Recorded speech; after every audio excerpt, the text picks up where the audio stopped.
February radio and beyond, which is the one and only. This is ChipChat. Welcome to ChipChat. I'm Chip. Who are you, Ted? You just told, buddy.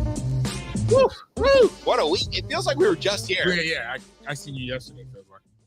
So technically, yeah, because I just finished listening to last week's show. Oh, wow. Okay. That's how long it took. Shout out to Jenny from the blockchain. She was amazing. Yes. We're going to have her back for sure. Yeah, great conversation. Soon. Yeah. More Florida than now. Yeah, we're gonna try that out. We'll try again. We'll try again. But also, I learned so much. Oh, it's wealth of knowledge. Yeah, and I feel like I've said it before, but this show, it's like an excuse to talk to smart people and learn things from them. Yeah. And so that was a really good example of it. This week, we're going to talk to somebody else who's did something very important, but he's also somebody I've known for a very long time. So he's very smart, but makes a lot of questionable decisions, like, being friends with me. So his name is Josh. We're gonna talk to him. He worked the primary election up there in New Hampshire.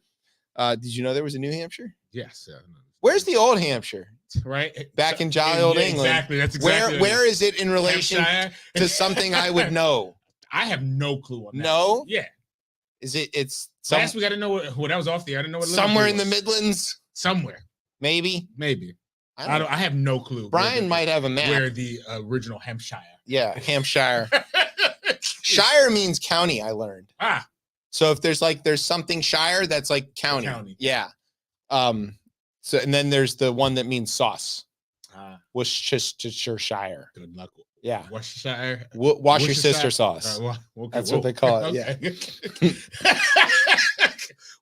Yeah.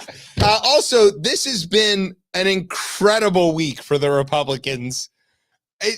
I can't even, and it didn't even involve Boebert, which is shocking. They're playing defense against themselves. It's really kind of like it's a self check. Like I don't, and it's like playing golf with a hockey stick. Exactly. Happy Gilmore. Yeah. Right. Shout out to Carl Weathers, by the way. Oh, we just lost, yes, Chubbs. All right, I mean, what's worrying is that everybody's calling the general election like a competitive election based on like non-governing of one party that does not able to govern, and when they can govern, they need to do it with the help of the Democrats, of the speaker, the actual speaker. Yeah, and I don't know, but like the leader of the nomination for president of that party, it's just. It's going to be crazy. We're going to talk about it because there's details, and it's going to be wild. It is going to be wild. Yeah. Like that. That right there. Just a little. That was even the discussion in front of the Supreme Court today. Yeah. At some point, I was waiting for them to just ask Trump's lawyer. So when he lost the election in 2020, did that justify his response so that the lawyer could be like, "No, he didn't lose." I wanted to see if that would happen. No, they wouldn't even. They know they can't tee up. They can't tee them up to say that there because they're trying to get the fuck out of that. Like they're like, yo, this is the crazy. Well, we're going to talk about that too. We've got a whole SCOTUS prediction segment coming up. That's big. So that's gonna be nuts. The Royals are doing things that don't matter. Kansas City, what's happening out there? No, not the baseball team. I was like, what do we got? No, those colonial ones. Yeah. Oh yeah. Somebody texted me about that, and I was. I was kind of very abrupt. Did you see my tweet? I didn't see yours. My response was, "I care as much as an Irish person." That's great. That is the right answer. Mine was something along the lines and that's bad. I don't like not for the diagnosis, but more so for like what that represents. And no, I think given your ancestry, that is a fair way to you're being very generous. Being very generous. My answer was something like, I'm shocked to find out an inbred old man has cancer. That was so good. I did see that. That was really good. Okay. That was really good. So that's happening. And we will do Super Bowl predictions. Oh. Because it's right before the game. It is. And we get to use your vast football knowledge to parse out what you think is going to happen. So there is a lot. This is a packed show. So, and hopefully Brian's going to get out of here on this calendar month. Also, it is It is. Just speaking of the calendar, this is ChipChat's 9th birthday this week. Oh, this week? Yeah, it was the second week of February of 2015 was the very first broadcast on air of ChipChat. So second week of February 2015. Yeah. You're doing math now? I'm just thinking of that. Oh, what were you doing? Just more of what that was. We were writing jokes about fast food. We had a practice of like stopping at Taco Bell and giving them weird names for our order on our way to the studio, just because that was the level of humor that we could manage.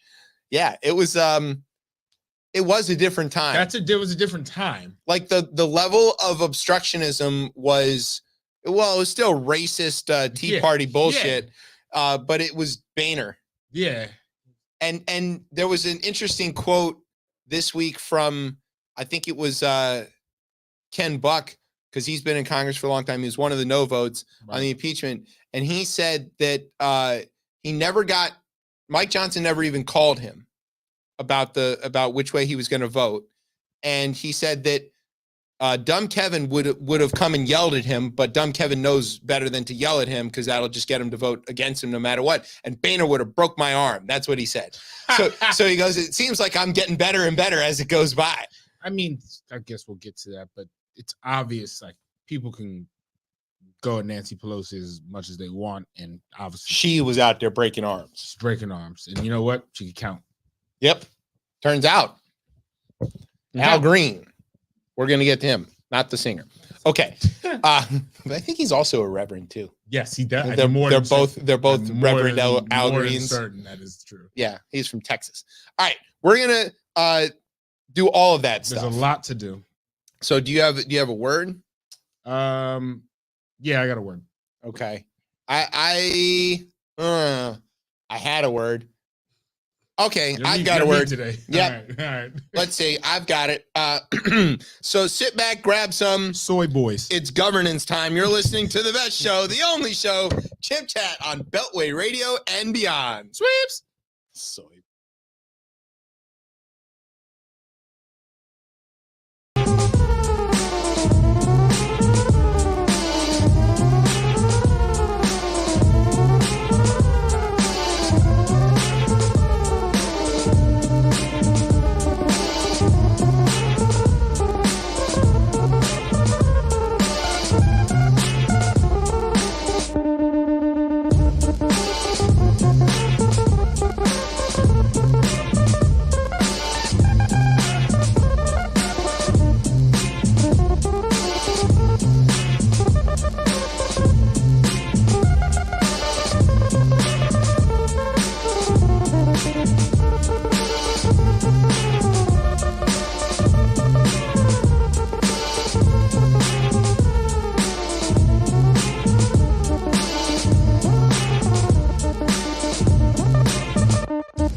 Welcome back to Chip Chat here on Beltway Radio and beyond. I'm your host, Chip. With me is Tez. That's probably, yeah. Before we get into it, there's well, I'll have to go back and find the episode, but we've talked about it at least a couple of times on the show that the NFL has a pipeline problem. Yes, yeah. That if they can't make this sport safe enough parents, specifically moms, won't sign the permission slips, and the only parents who will be the desperate ones who see football as kind of their only hope. Right. And so the level of talent will degrade. There was just this week from University of Maryland, the journalism program, and one of the best writers in sports, Mr. Blackistone himself, published this thing saying that this is in fact what's happening, is that white kids are not signing up for youth football anymore, and Black and Hispanic kids are still signing up for it at pretty high rates. And when they started polling and asking some of these people as to why, the answers were things like, it's the only shot we have at college, It's the only shot we have at, maybe they'll make the league and get us all out of poverty. It's the only shot the only thing there is to do in our town because it's unserved. We don't even have libraries and swimming pools. That piece there is huge. And it is the unfortunate echo of the danger of football that people are not seeing it as a sport, but they're seeing it as the only way out. Right. And that's terrifying. And we need to do something so that people don't feel like their only option is to sacrifice their children's concussions as a way to get out of poverty. Yeah. That's an alarm. You can live a regular life. Because, also, too, I think if you look, especially at college changing now as well, too, that could be an area where you might be able to get paid. You could, and that could be enticing. Imagine if we rushed resources and college to these communities. Yeah. That they didn't feel like a violent sport that increases your likelihood of serious brain damage by 15% for every year you play. That's what the study found. I wouldn't risk my kids on that if I had a choice. No way. And the NFL knows it, and the colleges know it. Everybody knows it. Yeah, we're all part of it. Yeah. Oh yeah. Everyone's complicit. Hey, let's save it for No Filter Sports. When we get on Brian's show, we'll talk about that some more and try to ruin his love for football, just like. Look, I've done that since I've got around here. I've been wearing nothing but national championship hats for weeks now. So your love is strong. Yeah. All right, now we've come to the part of the show called List Time. Yes. All right, so Russian, heavy air quotes, President Vladimir Putin has in fact been interviewed by former Fox News host Tucker Carlson. The Kremlin confirmed that on Wednesday, that's yesterday. It's his first interview with a Western media figure since the full-scale invasion of Ukraine 2 years ago. Carlson had released a video from Moscow on Tuesday in which he said he would be interviewing Putin. Carlson claimed that Western journalists had interviewed Ukrainian President Volodymyr Zelensky multiple times, but couldn't be, quote, bothered to interview Putin. Okay, not only that, first of all, he's not going to grant an interview because he's Vladimir Putin. He's like maniacal, crazy dictator. It goes against the press. Yeah, wait, right. A random Western press gets to come and talk to me. Any kind of press. Any kind of press. Yeah. Come on, is it window? Yeah. So, secondly, there was a lot of sort of scuffle about does Tucker count as a journalist? And no, he's not a journalist. He even said he's not a journalist several times in court. When he got sued, He's like, look, I'm not a journalist. I shouldn't be taken seriously. That's his lawyer said that. So anyway, that happened. Theoretically, the interview is going to be posted today on X. I don't know where. That's what I'm saying. What platforms? It's coming up after Bill O'Reilly, wherever the fuck he is. Right. I don't know where is this shit on coming InfoWars? Yeah. Did you see the photo I sent you today? God, yeah. So, Tucker Carlson has been hanging out with your buddy Alex, I guess. Turn the balls game. Yeah. That photo looked to me like what happens if pills took cocaine and became human. That's a crazy picture, actually. Anyway, without having actually watched this, which I'm definitely not going to do. Can't be watching. We sent the crack reporting team out to watch it. Yes. And they have returned to us some of the things that we learned in this interview. Okay. With Putin. All right. So you want to go ahead and you want the first one? Yeah, I'll take the first one here. During the interview, Putin allegedly called Tucker, quote, the dumbest piece of shit he has ever met, quote, but the translator translated it as, quote, thank you for coming. Yes. Tucker Carlson is so toxic that when Putin poisoned him, it bounced off. What is it, the Novichok? Can't damage a brain that doesn't exist. Yeah. Anyways, number 3. Turns out they're both in the testicle tanning. That's true. Yeah. This is something. That picture is.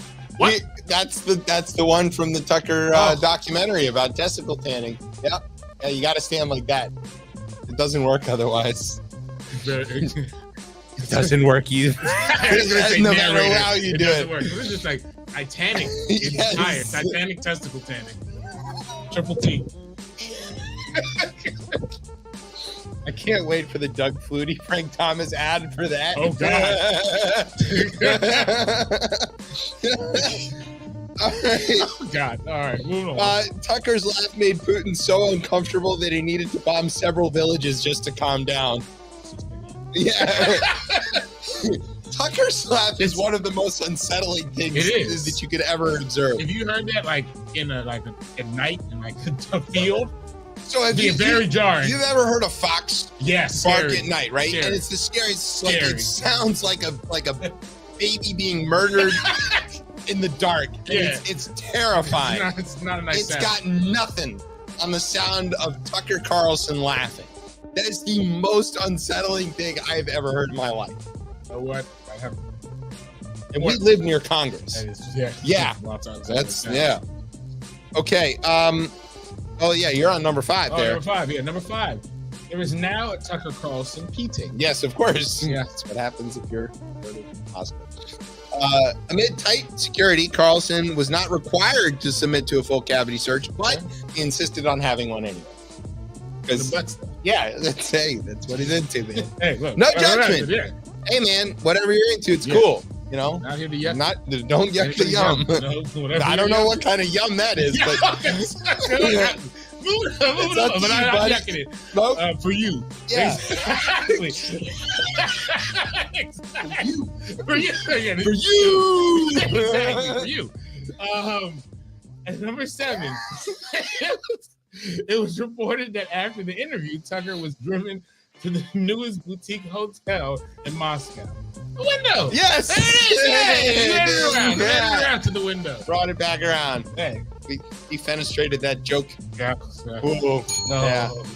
Okay. You want to take a break? Sure. Let's take a break. All right. We're going to take a quick break. When we come. Okay. And our guest is in the green room. We have a digital green room. Did you know that? We have new technology now. It's called the internet. That's new. Have you heard of it? I've not. No, it's new. We're on it now. Where's my newspaper? That's right. Part of the Frogs gang. Right, we're gonna take a quick break. You're listening to ChipChat on Beltway Radio and beyond. Sweeps.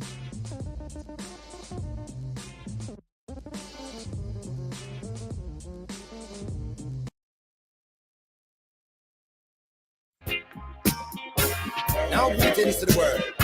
Play by the King Love is all I bring, you know. Sounds brought to you courtesy of the man called Killer Mike alongside yours truly, Big Gangzilla. Yes, dude boy. Run like the spirited folks. Run like you got Holy Ghost. Run like you know that God love you the most. Run me my flowers while living at dinner. Just run me my toast. I used to run with a gun. Mommy would pray night and day for her devilish son. She would say Lucifer's using your women and money and drugs and you too blind to see. And I retort, mommy, ain't now we got money. I feel in our tummy, not just rice and peas. And I told her, mama, the trap is abundant and really it feel like a blessing to me. She looked at me spiteful and said to me, Michael, don't perish for greed. It's a devil's disease. God don't like ugly, I ain't one to judge. Whole lot of gold, Cubans weigh a ton. Say I kept it solid when it's all said and done. All I know is keep going, run, better run. Mama told me never fold, run, better run. You know, like Jenny told Forrest Gump, run, better run. The race for freedom ain't won, run, better run.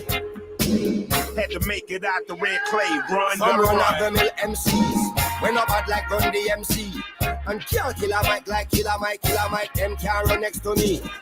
Real revolutionary, this and up in a fight, run off your mouth and see. Decipher the truth from the lies, cause we still have eyes, run back the mats and free. Politician run like thief, thief have a run from police. Blood still a run like water, car gangster a run from beef. But water will run you a fee. Even though water should be free, still there is no running water pipeline in enough third world country. Yet them run them Ponzi scheme, and them run all under the sea. Meanwhile we running risk and run red light to feed we family. And if money run like joke, nobody could no rich like we. Run we own prep school and own college and university. Cause we running to be free. So whether long distance or sprinting, nobody can run fast like we. Everybody don't know they're running. Right, so welcome back to Chip Chat here on Beltway Radio and beyond. I'm your host, Chip. With me is Tez. What's up, yeah? We are going to talk to Josh in just a second, but before we do, we have a segment to do, which is called The GOP Part 1. The grandest of parties. Yeah. All right. So this one is entitled Chip Feels Sorry for Jim Langford. Which I said this to my dad actually this week. I was like, this did a thing that I never thought I could do, which is feel bad for Jim Langford. He's a senator, I think. Maybe still really for now, not sure. For long. Christ. Oh, God. Maybe there. From Oklahoma, I think, right? Is he Oklahoma or Kansas? One of those square states that nobody gives a shit about. All right, so here's what happened. People may know that there are several wars going on involving some American allies. There's also an entire war going on in Sudan right now that nobody is talking about. That has displaced literally 10 times more people. Pretty bad. Nobody's talking about that. It's fine. We'll have another documentary movie about some white guy discovering that there is a place called Sudan, and we'll all sing about it without knowing what it is, and it'll all be fixed again. Yeah. It involves the same people, too, by the way. Okay. Just no mention. Yeah. So the two wars that are going on that matter in this country are Ukraine, which has been invaded by Vladimir Putin and his Russian, let's call it army. I don't know. Kind of barely an army. Russian men. Yeah. Conscripts. Conscripts. That's going on. And then there's also Israel bombing Gaza relentlessly. At this point, there's no other way to describe this. Yeah. So both of those countries, Israel and Ukraine, are at least allied with, or in some cases, Ukraine's maybe not officially an ally by the technical definition of the word, but doesn't matter. Depends on the administration. We've been supporting them in their efforts to repel Putin, and we've been supporting, as a country, the United States has been supporting Israel by selling them lots of weapons and giving them a lot of money. And before we get into any more of this, it is worth reminding people that when the United States gives military aid money to, let's say, Ukraine, it doesn't stay in Ukraine. Ukraine then buys stuff, bullets, tanks, whatever, from us. The money comes back to Americans who make the weapons. Yeah. And the companies that make those weapons. Yeah. So it isn't a giveaway to Ukraine. It is a giveaway to Raytheon. You're asking for a lot. You're asking for a lot for people to digest on that, which I fully. It doesn't seem that complicated. It doesn't, but if you want to buy an M1 Abrams tank, you can only buy it from the United States. So if we give you money to buy an M1 Abrams tank, you're giving the money back to us, and we're giving you a tank. It seems very. I don't know why this is a hard, but again, it's easy to do that because people make it an issue. Because if you dumb it down enough, then you can kind of just, the headline is we continue to give this money away. We're not giving them money. We're giving them tanks. And also too, it's like this is also whether you believe in it or not, ideology in the sense of, all right, democracies. And we could talk about that for fucking 4 or 5 hours on like what that means. But it's always going to be, I guess, under the guise of these are democracies. We think democracies matter. It's good. So we stand up against. All democracies matter. All democracies matter. Even the brown ones. Yeah, exactly. Unless it's in El Salvador. All right, another episode. So the problem is we need to appropriate more money to Congress holds the purse. To give back to ourselves by passing it through Ukraine. Very creative. And so nice little money laundering. Yeah. So back in October, Joe Biden was like, yo, Congress, appropriate some money for Ukraine and apparently Israel, because that had just happened. Right. And Congress was like, hold your horses there, Joey B. We want some changes at the border. And Joe Biden was like, what does that have to do with Ukraine? And they're like, we don't know where Ukraine is, but we're pretty sure it's on the southern border. And Joe Biden was like, all right, idiots, whatever, just give us the money. Yeah. So it was at that point that Chris Murphy and Jim Langford and a few other senators were like, all right, let's hammer out a deal.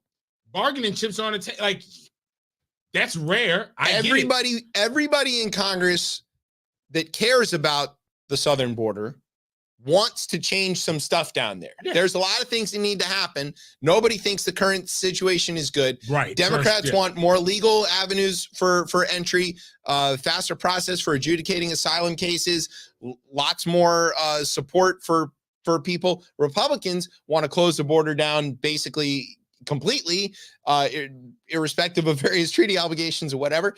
And, you know, and farms and economics, but whatever. Who cares? So, like, the opportunity for a grand compromise existed. Yeah.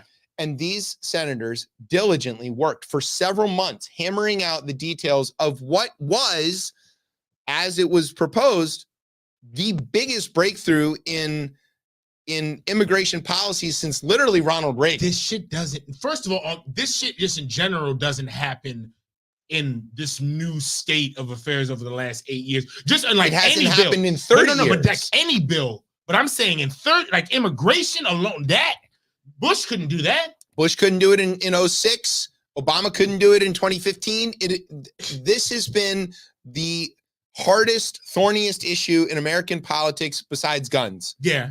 And it is really. I think we're resigned to guns at this point. Like, I don't ever kill everybody. Yeah, it's fine. Mass shootings don't even make the paper anymore. We're good on that. It's fine. So, whatever. So they come up with a deal. Yeah. And before they even release the deal, the very same people, for example, one Mr. Mitch McConnell, get a message from Orange Jesus. And Orange Jesus tells them, you better not pass this immigration law while Joe Biden is president, because then I won't be able to run against his failed border policies in the election. And they were like, but I thought you wanted to fix the border. And he goes, no, you idiots. I'll eat Mitch McConnell. Like corn on the cob. I'm ready. What he wants is to have a racist policy that he can fan the flames of his racist base with. Like, and that's how he won. And if you think about 2016, that's exactly how he did it. Yeah. So overnight, they all line up, including Jim Langford, to vote against their own law that they demanded in exchange for Ukraine and Israel funding. And then MAGA Mike Johnson has the audacity to propose a clean funding bill for Israel, and he won't even touch Ukraine because, they're the Putinists. And he's like, why didn't you guys vote for this clean bill of funding for Israel? Like, hey, idiot, we're waiting on the compromise that you forced us to do last week. And he goes, well, we don't believe in that anymore. And it's like, what do you mean you don't believe in that anymore? Here's several clips of you saying this all over the place. That wasn't me. I didn't say that. I don't know what you're talking about. Those are fake tapes. It's all AI, whatever. Like, and the real magic of this is, like, everybody knows this is politics. And various people have come out and said, this is not policy-based. This is politics-based. They want an issue to run against. It's that Trump can literally tell the base that the stuff in this bill is bad for the border without ever having looked at it and without them ever having looked at it, even if that's objectively untrue, and that covers him for changing position.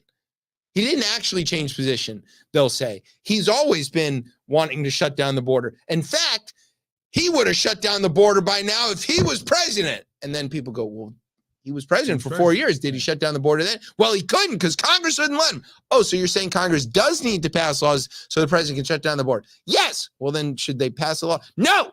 And guess what? People who are, I guess, around migration a little more like, yo, we want better and more like humane policies. Like, people are being shipped out. Like, there's a high amount of people that are making it to the border and being sent back. Like, instantaneously. It's not like the numbers are higher now than they ever were. So like it's almost like the things that they want are almost happening already. But what needs to happen again is some type of plan and policy. Yeah. Because that's what Congress is supposed to be there for. And you're not gonna. you're not going to stop people from coming to the border. No. So not unless you invest in foreign aid, which is a thing that they apparently hate. Yeah. So you need to come up with some mechanism at the border, which I thought this deal would be that. I mean, again, this is like and it all like nothing is radical on any sides of this. This is like a very moderate thing. It's pretty moderate, but it's pretty conservative I mean, leans that way. Yeah, and it's not anything that people have said that if the Republicans were in the White House and control of the Senate and they had proposed this same deal, no Democrat would vote for it. No. Which is true. Yeah. Because this is not migration activists hate this. I hate this. Yeah, exactly. It's not good. But I was willing to make the deal because I think that the funding is important, and I think that there's something is better than nothing at this point. And we used to be that. We used to be able to get to, all right, there's some type of deal. If both fringes hate it, you know it's good. Yeah, exactly. Yes. And that sounds terrible, but yeah. Yeah. And that's where we were. They voted against it. MAGA Mike called it dead on arrival. Unless Speaker Jeffries fixes it so that it happens. That's like one of their flailing just examples of inability to govern. And there does get to be this question of, since they won't take yes for an answer, should we just stop playing ball with them altogether? They go, oh, well, we want to do this and to compromise. Look, asshole, no matter what you ask for, if we give it to you, you're just going to move the goalpost. I'm not playing with you anymore. The schedule already dictates that there's not going to be able to be played. Right? If we think about it, you probably got maybe 4 months that you probably can run things through. And then once you get close to the summer recesses, that everything is baked at that point. Not to mention that the government needs to be funded oh my God, in a week or two. Oh God, I forgot that's not. You forgot I forgot. All right, I forgot that is not. Oh. Put it this way: you've just scored a touchdown. Yeah. You need to kick an extra point, and here's the holder, Lucy. Are you going to bother, or are you going for two? Got to go for two. Got to go for two, right? Because you know what she's going to do. She's going to yank the ball. Yeah. So you just forget her altogether. You got the odds make. It's just no point. Stop playing ball with these guys. They say they want this in return for this. They're gonna fucking lie. They're lying. They're lying when they say it. They don't mean anything they say. Don't engage. You can't, but you stand on policy and let them flail around like a bunch of fucking morons that they are. Maybe though, if you continue to showcase this and hey, we're here to play ball, and they keep failing, that also could maybe be a good politics. Yeah. I mean, this is exactly the please same. Don't do that with the funding. This is the same thing that he did with the funding on the last deal where he okey-doked them into the agreeing on the debt ceiling. Yeah. Right? Dumb Kevin made a deal with Joe Biden on the debt ceiling that Joe Biden would have been, he played it like it was hard. And Dumb Kevin was like, haha, we won. And Joe Biden's like, yeah, sure you did, buddy. 2 year suspension. Not even a number. Yeah. Not fucking moron. Please give Rex Tillerson a medal for this, by the way, with the fucking moron thing. But it's just, it is the hustling backwards thing. It's just so flawed their inability to govern, because that does bother people. But their nominee has tremendous power. Kind of. It's about to go to jail but tremendous power for controlling that base, which what we're gonna say is 30% probably. At this point. Just about. So I mean that. He can point that fucking gun wherever he wants. He has, because here's a good example. The Congress attempted to impeach Homeland Security Secretary Alex Mayorkas. Fail again. Let's just point out they held hearings about this for months and turned up nothing. Nothing at all. Nothing. Marjorie who was leading this part of these hearings, told everybody that he had committed indictable offenses. That's indictable if you can read. Indictable? Yeah. And then Jamie Raskin was like, oh God, he roasted the fuck out of her. He's like, he hasn't done anything. He hasn't committed a felony. He hasn't committed treason or a high crime or misdemeanor or anything even indictable. He said, I was like, yo, that's peak, right? My guy.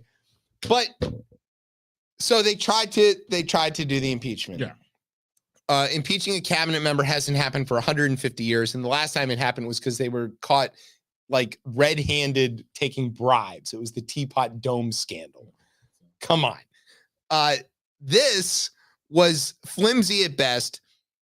And as we've said before, as Nancy, or as I call her, Nancy, says, you don't bring anything to the House floor unless you've got the votes. That's number one rule. Yeah, because that's all that matters. That's all that matters. Nothing else matters. So MAGA Mike is like, yeah, we're going to go ahead and vote on this.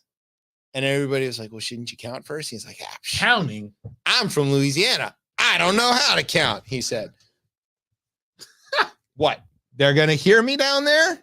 Maybe in New Orleans. Yeah, nowhere The rest else. of that state doesn't have electricity. So anyways, he knew going into it that he had 3 no votes already. He had McClintock from California, Ken Buck from Colorado, and Mike Gallagher of Wisconsin were all going to vote no. He knew that going in, but the margin was razor thin. Right.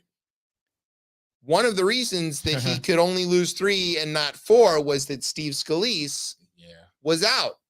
Why is Steve Scalise out of the House at the moment? Is it cancer related? He is getting treatment. Yeah.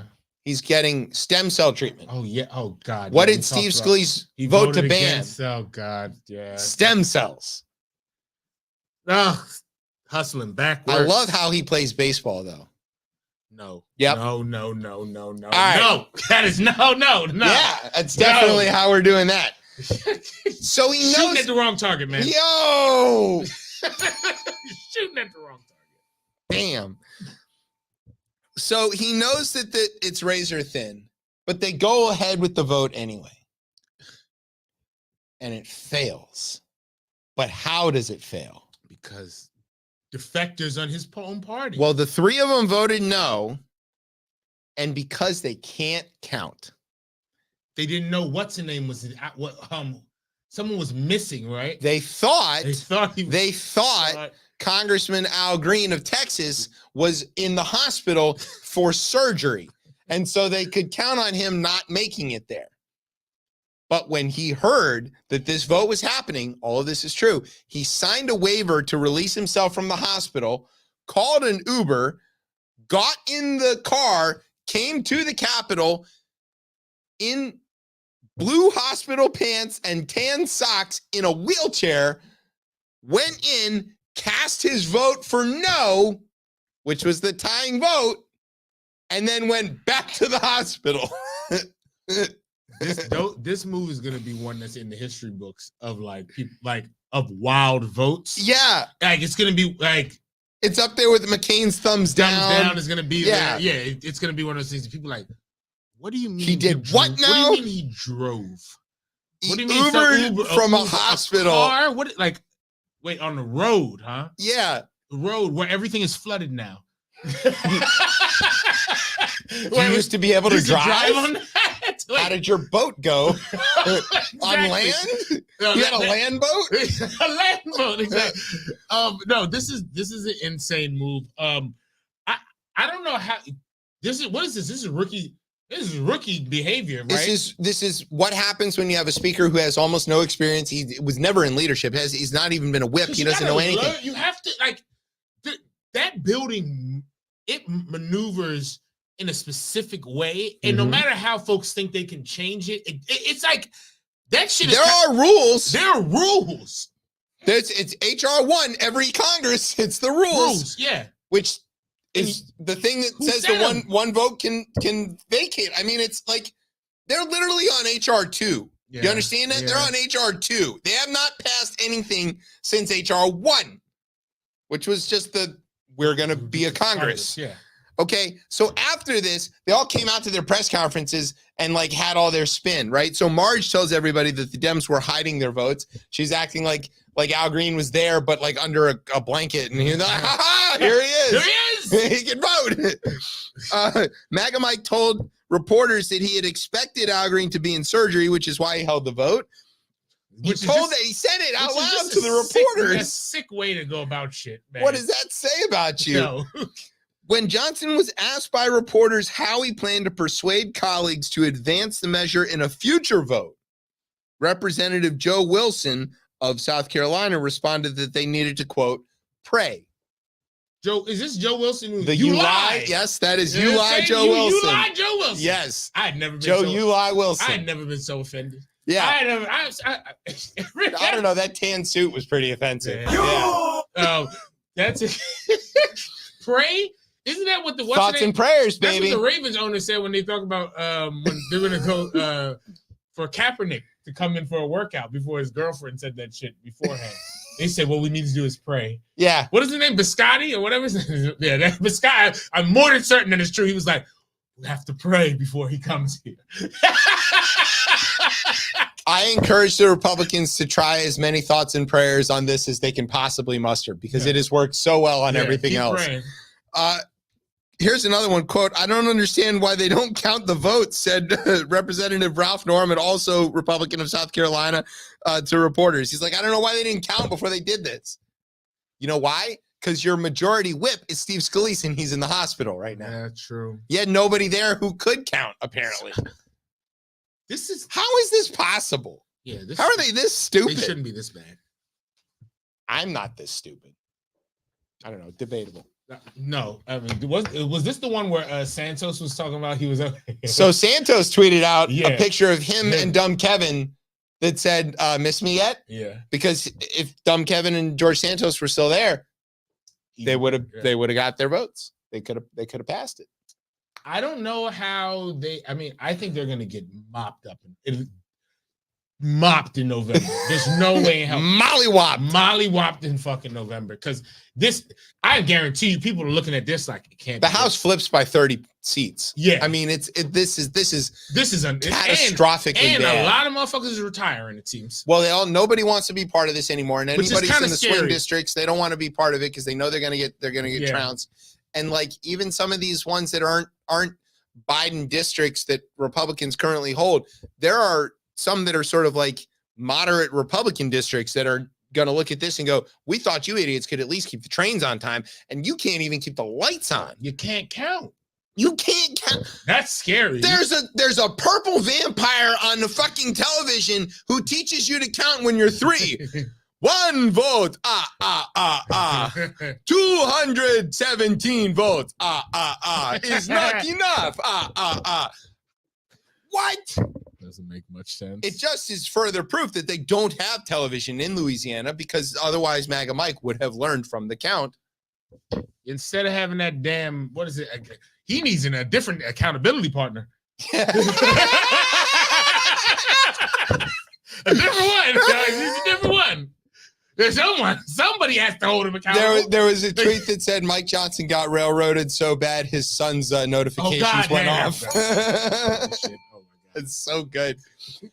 All right, here's what we're going to do. We're going to take a very short break. Hopefully Josh is still hanging out with us.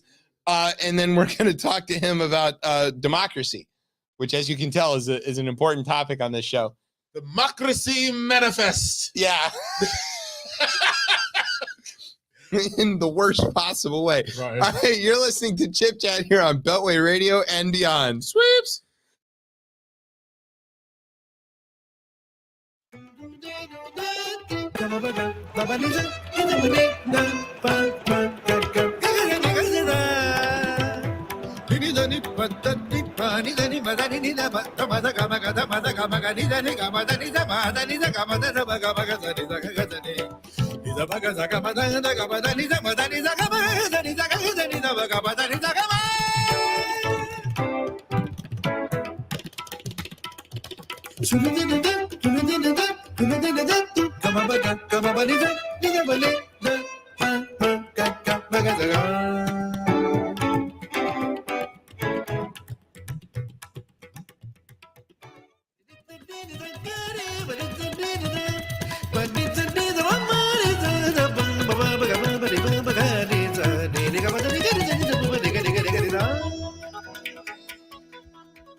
Maybe. All right, welcome back to ChipChat here on Beltway Radio and beyond. I'm your host, Chip. With me is Tez. What's probably That was an abrupt return. It's we have the best technology here at Beltway Radio. We do. We're trying. Also, shout out to the good folks at Hardywood for this hop keeper.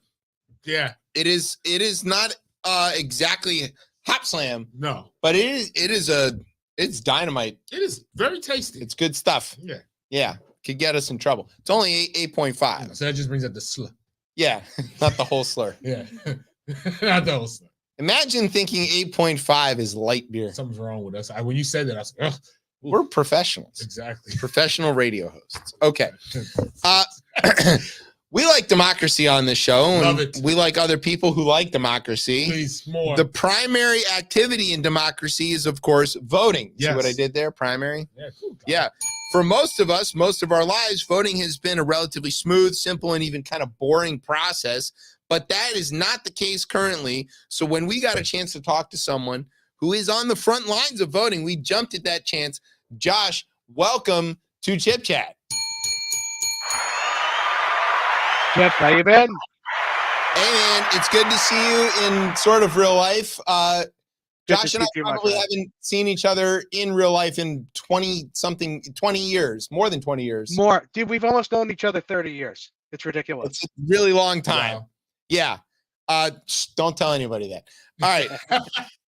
So anyway, that being said, I've known you a very long time. I had always assumed one day you would be working the poll. What made you want to volunteer for this job? Well, I mean, look what's going on. I mean, I've heard in some locales, I live in New Hampshire. I'm in southern New Hampshire. So people are being threatened out of jobs. Not anywhere in my precinct. I haven't heard that. I don't want to spread any falsehoods that are going on around here. We've already got enough of that. Yeah. So I said, you know what? You can't really threaten me very easily. I'm Ukrainian. I'm Jewish. I've already got 2 targets on my back. Whatever. Do your best. I don't care. So I said, the last election I went to, I said, okay, I'd like to help. How can I help? And the moderator just said, you want to help? I said, sure. Okay, you can help. So there was a election that I was supposed to volunteer for that was just the city mayoral election, but I ended up having some oral surgery. I didn't make that one. Thankfully, I made the New Hampshire primary, which I've got to say, if anyone has the opportunity to volunteer to be a poll worker, do it.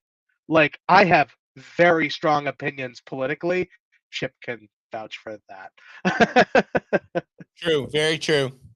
We see eye to eye on dozens upon dozens of things. Many things. So when you signed up, what was the training like, though? It's not like you can just go there and be like, yeah, I'm here to.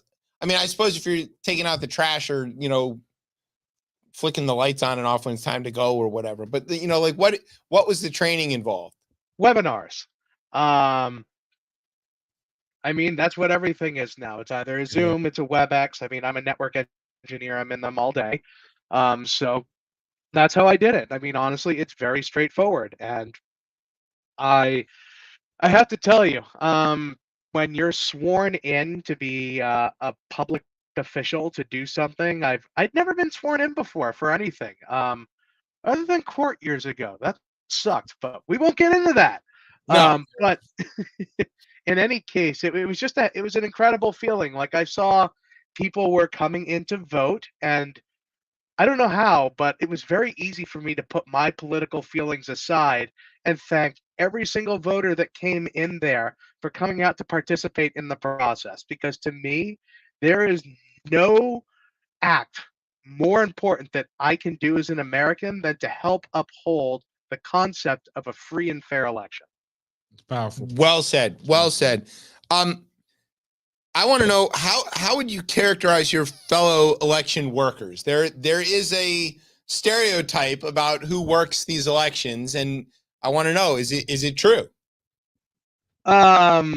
Like, are we talking stereotype like Drake or no? I'm kidding. Sorry, I saw that video way too many damn times the other day. Toshiba. No, what stereotype? Okay, so were, how would you there were some characterize? people that were older, but there were some people that were just maybe a few years older than me. In fact, someone else who had recently run for office, school board, in fact. But I can tell you with all certainty that I was the youngest person there by years.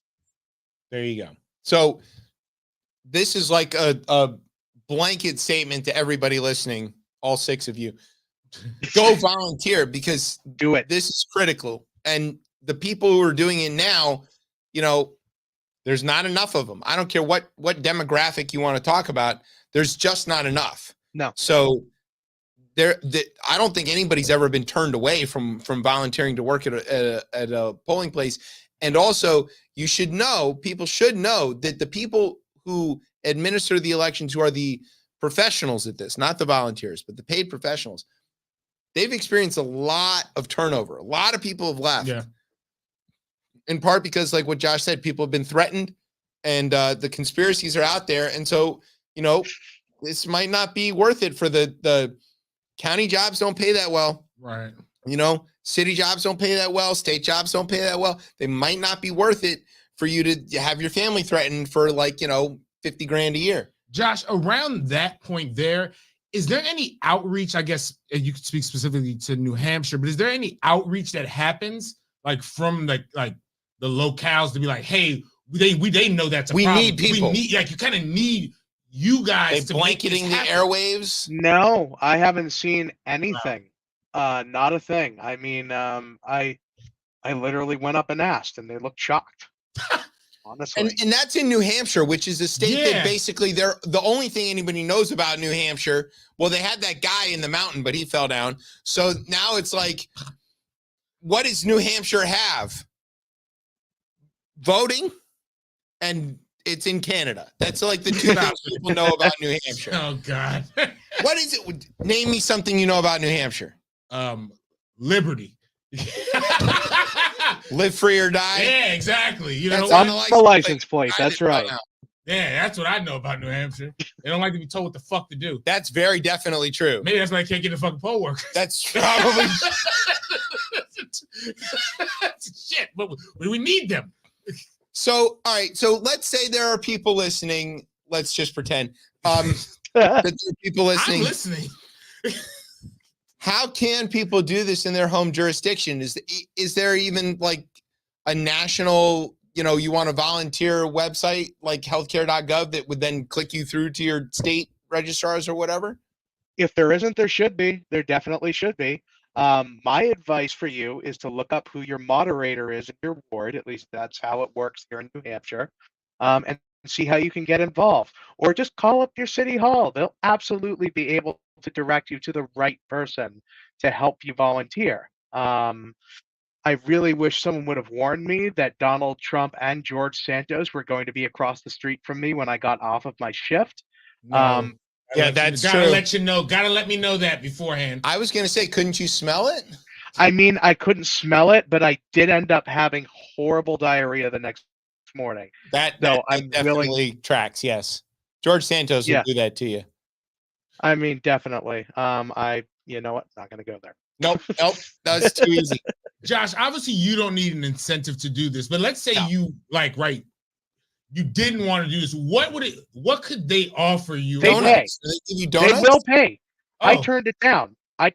It didn't feel right. Right. I was there to volunteer to do this and I was there to volunteer. I mean, it just didn't feel right. I just can't really explain it, but I didn't feel like being a whore for democracy.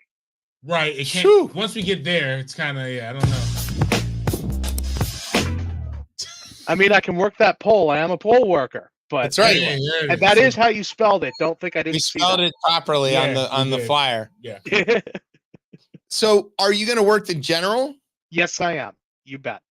So the question there is, do you think that there is a danger of the election deniers volunteering for these jobs and kind of mucking up the whole process? I mean, around here, I don't think so. I mean, here's the thing. Like, people are able to view. Anyone can come and view the counting process. People were taking pictures of me.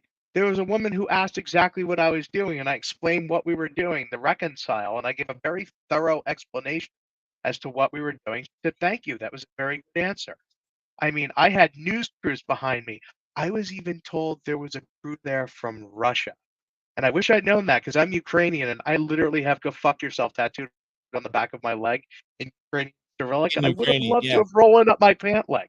Would have been great. But I mean, it was something. Sorry, getting over the flu and I'm a bit tired. No, it's okay. If Tucker Carlson wants to interview you, would you do it? I would, because I could tear him. Let's just say I could make him the goatsy man with my words. Wow. That's hilarious.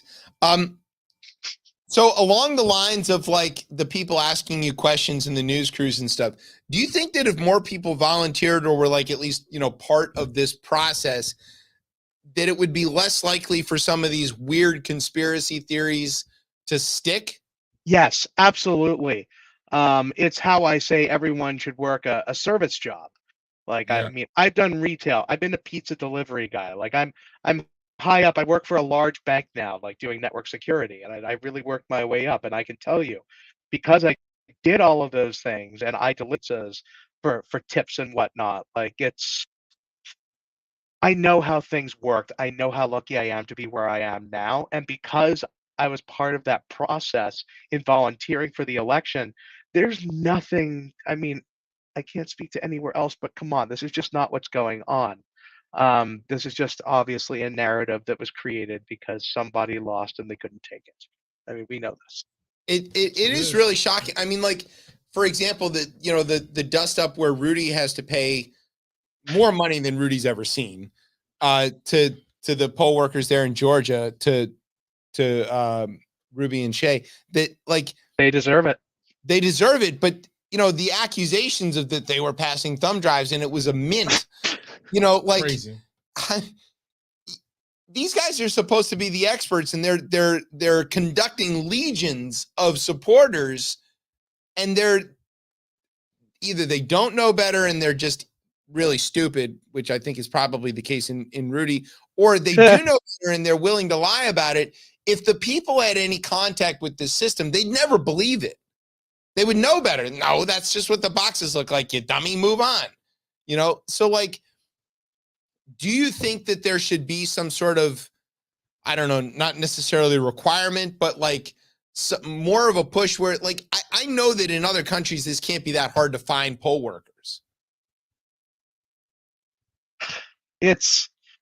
Dude, I don't even know what to say anymore. I mean, the things that I have witnessed happened in this country in the last 10 years. I mean, it's just the man is trying to spin a narrative. Back in 2016, when he first started that run, he went down to the Nuevo Laredo in Texas to say about how dangerous the border was. And here's why I'm laughing at that, because my wife and I went down to Austin in 2015.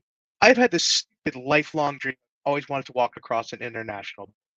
So we drove from Austin all the way down to Laredo, Texas, and we parked, and I walked across that bridge into Mexico. I had lunch. I bought some liquor. Some very nice men asked me if I needed Viagra or OxyContin. Like, lots of people, they just kept asking me. And then and the one thing I noticed about the Mexican side, Nuevo Laredo, the streets were clean. Everyone was friendly. It was way more well kept than the American side in Texas. And so, I came back. And as I was bringing back the liquor, I thought they were going to see what I was bringing back, and they were going to get me, and they were going to come after me because of a special type of rum I was bringing back. But all they said was, "Did you pay the Texas state tax?" And then they let me through. Thanks, Obama. But anyway, in any case, a year later, he goes down there and he holds his press conference from the dangerous border with Mexico. I look at my wife. I'm like, seriously? We were literally just there. The Mexican side felt safer. I have the pictures to prove it. And here we are all over again. It is whatever is going to fix their narrative. Fit their narrative, just like you were talking about earlier. The border was so important. The border is so important. But hey, here we are. Hey, finally, you've got everyone. All right, we're going to do something about the border.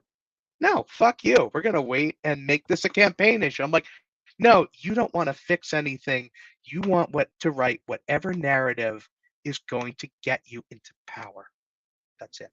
I think it's very clear that the Republican Party has no interest in solving anything, but very specifically not the border, because what are you going to talk about? Yeah, how are you gonna get the white people riled up if you can't tell them that the dangerous brown people are coming across the border to take the job? They're gonna take our jobs. You don't want to work. That you don't want it. You know, those well-paying lettuce cutting jobs. Don't even get me started. I've got 4 master's degrees and I'm picking lettuce. Hustling backwards, just so crazy. Crazy. All right, so we know it's a school night, and thank you for staying up. We already kept you well past your bedtime, which we appreciate. All good, Chip. Do you want to plug anything or tell anybody where they can follow you, or maybe not follow you if you don't want them to? Honestly, I've got nowhere yet right now, but anytime you want to chat, I know people in Ukraine. I mean, you know me. I've always got an opinion. I'm happy to shoot the shit. We'll definitely take you up on that. We've had people, even since the war kicked off, we've had reports from people that we know in Ukraine. We'll gladly take more of that. So yeah, we'll definitely connect with you on that. We don't talk about, as I said, we don't talk about that enough anymore. It's no. Well, you know, you told us there's a 3-week cycle and everything. 3 weeks we got on this, now no one's gonna talk about it anymore. Nobody's gonna care. Insane. Remember when the pullout from Afghanistan was the biggest deal in the world? Told you about and that. You told everybody that this doesn't matter. People falling from planes don't matter. Yeah, it doesn't even matter. It doesn't matter. No. All right, Josh. One more time, give a shout out for democracy and tell everybody that they should go do what you did. Go down to City Hall tomorrow and ask them how you can get involved as a poll worker. Ask how you can get in touch with your ward's moderator. Just ask how you can get down there and do something. It is just so important, no matter how you feel about the people coming to vote and who they're voting for and what they're saying, to get out there and just be objective, be completely nonpartisan, and uphold that sacred principle that we have to make sure that we don't lose what we've worked so hard to build, which is in so much danger of disappearing. Well said. Can't beat that. All right, that's it. We're going out on a break on that. Thank you, Josh. Thank you, Josh. I will send you a message afterwards, and we really appreciate it. We're going to take a break. Everybody, you're listening to Chip Chat on Beltway Radio and beyond. Sweeps. System, the company store, the paradigm of absolute control. And that's why we're just out here doing simple things, pointing out that we're meant to be in nature and be natural. And this is where we find the source that God made to transcend the New World Order. And that's why they want to try to keep us out of it. I'm angry. I've had enough of these people. They're a bunch of Christian murderers, scum. They're on giant death factories, keeping babies alive and selling their body parts. What more do you need to know about these people? I go out and face these scum. They literally crawl out from under rocks. They have green looking skin and they run around screaming, we love Satan, we wanna eat babies. I have them on video. Hillary's in the creepy weird sick stuff, man. She sleeps in the same room with that creepy weird woman whose mother wears a hood over her head. What the hell? That woman number one is ugly. Imagine how bad she smells, man. I'm told her and Obama just stink. Obama and Hillary both smell like sulfur.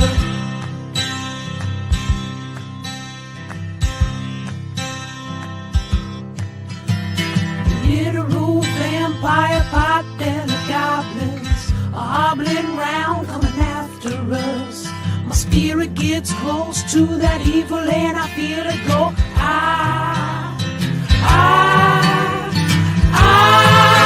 We'll search self-centered crap. We don't even notice hell itself rising up against us. Millions of pointed people of the very worst type, and I'm so pissed. We're gonna stab your daughter at the mall. We're gonna stab your wife, your son. We're gonna stab you with a butcher knife, and then the police chief is gonna say, we love our Somalis, we love our Muslims. Oh, they're so good, oh, they're so sweet.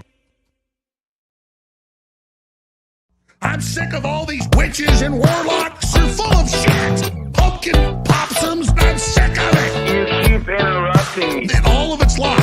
Because you're lying. That's why. Oh, there's energy and oh, now we're done with Trump. You said he was the Messiah. You said he was invincible. I will not suffer your Q people after this.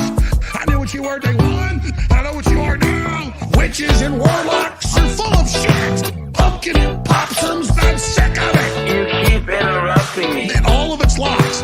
Because you're lying. That's why every goddamn thing out of your people's mouths doesn't come true. You said it was all over. You told us to stop. You.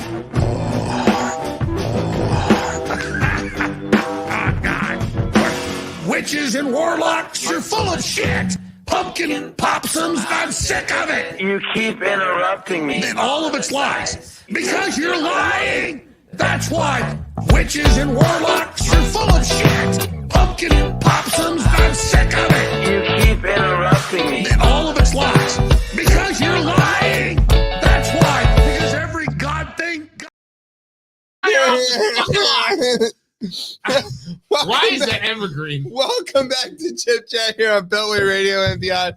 I'm your host Chip. With me is Tez. What's popping up? That was Tez watching Alex Jones. Just continues to be our favorite thing on this show.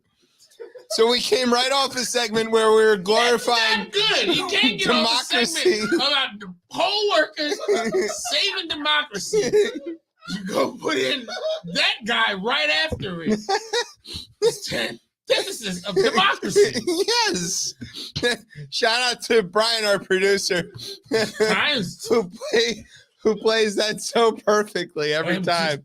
So goddamn sick of you.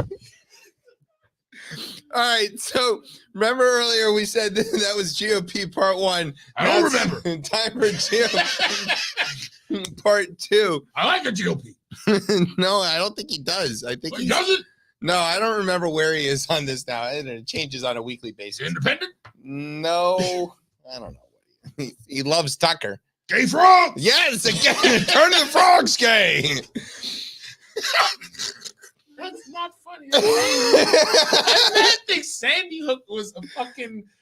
He doesn't think that. He's just saying that. He doesn't believe any of this stuff. I don't know. Say it long enough. Possible. Yeah. All right. So, anyway, that made me laugh so hard. I spilled a little bit of my Australian beer here. Australian beer doesn't fall; it rises because they're upside down. So they spill the beer, it falls upward. Reverse gravity. Crocky. Right. This little bit here is called Trump trial defeat. So it's like Jonathan Swan. Yeah. It's the most famous Aussie news reporter, you know? Yeah. Maybe, I guess. Think so, yeah. Didn't he marry the PBS lady, Woodruff? Isn't, what's her name? Never mind, I'm not going to go there. I was like, isn't Murdoch a reporter? No. No. That's the most famous one I know. They're letting in the wrong cut I'd pick. No. Okay. So Trump has a lot of trials going on. Yeah. You may have noticed. It's basically every day. Yeah. So one of the things was about this immunity stuff. And he's like, I'm immune to prosecution because I was president. And his Article 2. Yeah, it says I can do anything I want. It says right there. So Smoke Show Alina Habba tried to that's her name now. That's crazy. Tried to argue in court that he was immune from anything because he was president. Yeah. And send SEAL Team 6 in to kill people. Yeah. It's okay. As long as you don't get impeached. That's crazy. So, anyways, so the judge in the case, Tanya Chutkin, was like, no. Come on. No. Fuck out of here. So Smoke Show Haba was like, appeal. Okay. Cool. Goes to the DC Circuit. The 3-judge panel on the DC Circuit listened to this drivel. Unfortunately, because they have to. And then they performed what is known in judicial parlance as a bench slap. If you've never heard that word before, you're welcome. They bench slapped them. At public arguments in January, the 3 judges expressed concern over the most extreme implications of Trump's view, with one suggesting it would allow a future president to order the assassination of a political rival. But in their opinion on Tuesday, they said it is Trump's own alleged crimes, quote, an unprecedented assault on the structure of our government that threaten democracy if left beyond the reach of criminal prosecution.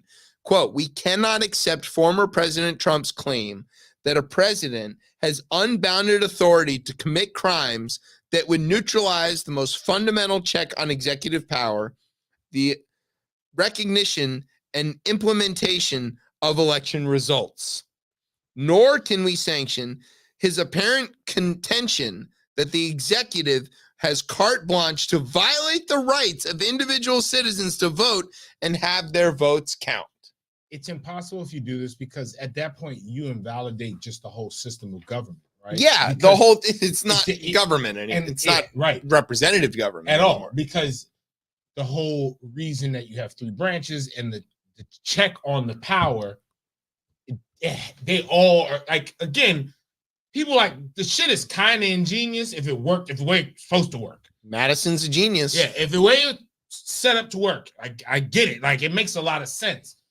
But if almost even for judges, and I think about this for the Supreme Court as well too, they would almost be ruling against themselves. Right. They'd be kneecapping their own power. Yeah, and who would do? Nobody would do that. I don't understand that piece.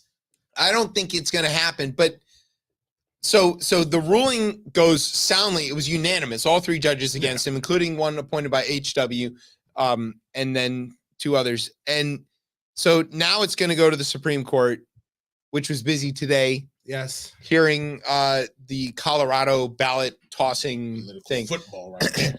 All right. So they're going to rule 9-0. Easy. Can't do that. Can't do that. You can't let one state dictate the rules of the others. This has to be a federal issue, and that's how they're going to settle it without having to take a stance on whether or not he committed insurrection. Insurrection? What? They don't want to touch that with a 20-foot pole. They found a procedural way out of it. So what is your prediction on these twin rulings? Because we're going to get the hearing on the immunity case on Monday, which if you thought that today's wall-to-wall on the Colorado ballot tossing case was nuts, because it was really kind of no point to this. CNN was wall-to-wall. MS was wall-to-wall. NPR had special coverage of it.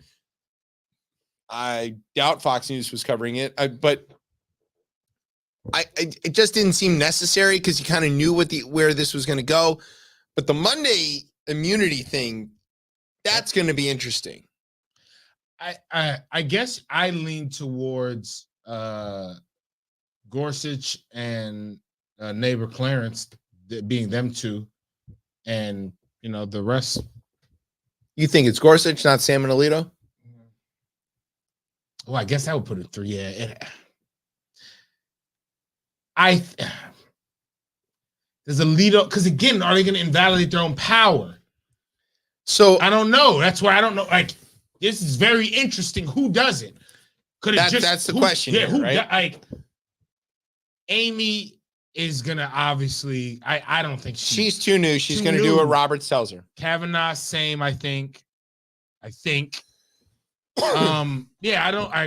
It's hard to figure out that. I guess Alito. I don't think Alito even like. Yeah, no. I think Gorsuch and friggin' why Gorsuch? I guess I would lean to. I mean, but even then, just being appointed by the man doesn't necessarily mean that. I don't know. I don't have a good answer for that one there of why on that. For some reason, I feel like it's going to be that. Or there's just Clarence that sits alone. So Clarence isn't going to ask any questions because he doesn't. And I think that Alito believes in the unitary executive. And so he's going to be the one out there who's going to ask these questions of why shouldn't the president be allowed to do anything? Because the immunity question, when it was adjudicated here by the 3-judge panel of the DC Circuit, was the question of what's the logical extension of this? Because my thing is as well too is that I guess they're arguing that the things he did it while president, so he's. But you're no longer like being president ends. For now. Yeah, so they were clear that he's citizen Trump now, and therefore he's not president and he's subject to the laws. But the Trump argument is that presidents need blanket immunity because otherwise, the second they're out of office, they're going to be indicted by the opposing party. And the rejoinder to that is that's never happened before because none of them have tried to overturn the results of an election. Yeah, and also too, let's just say if it pick Nikki Haley. If she was become president, I don't think we'd be in the same situation. It's not, it's exactly not that. It's not like there's not going to be anybody else who tries this. Let's take something concrete and objective. Obama ordered drone strikes on American citizens who were abroad and did it.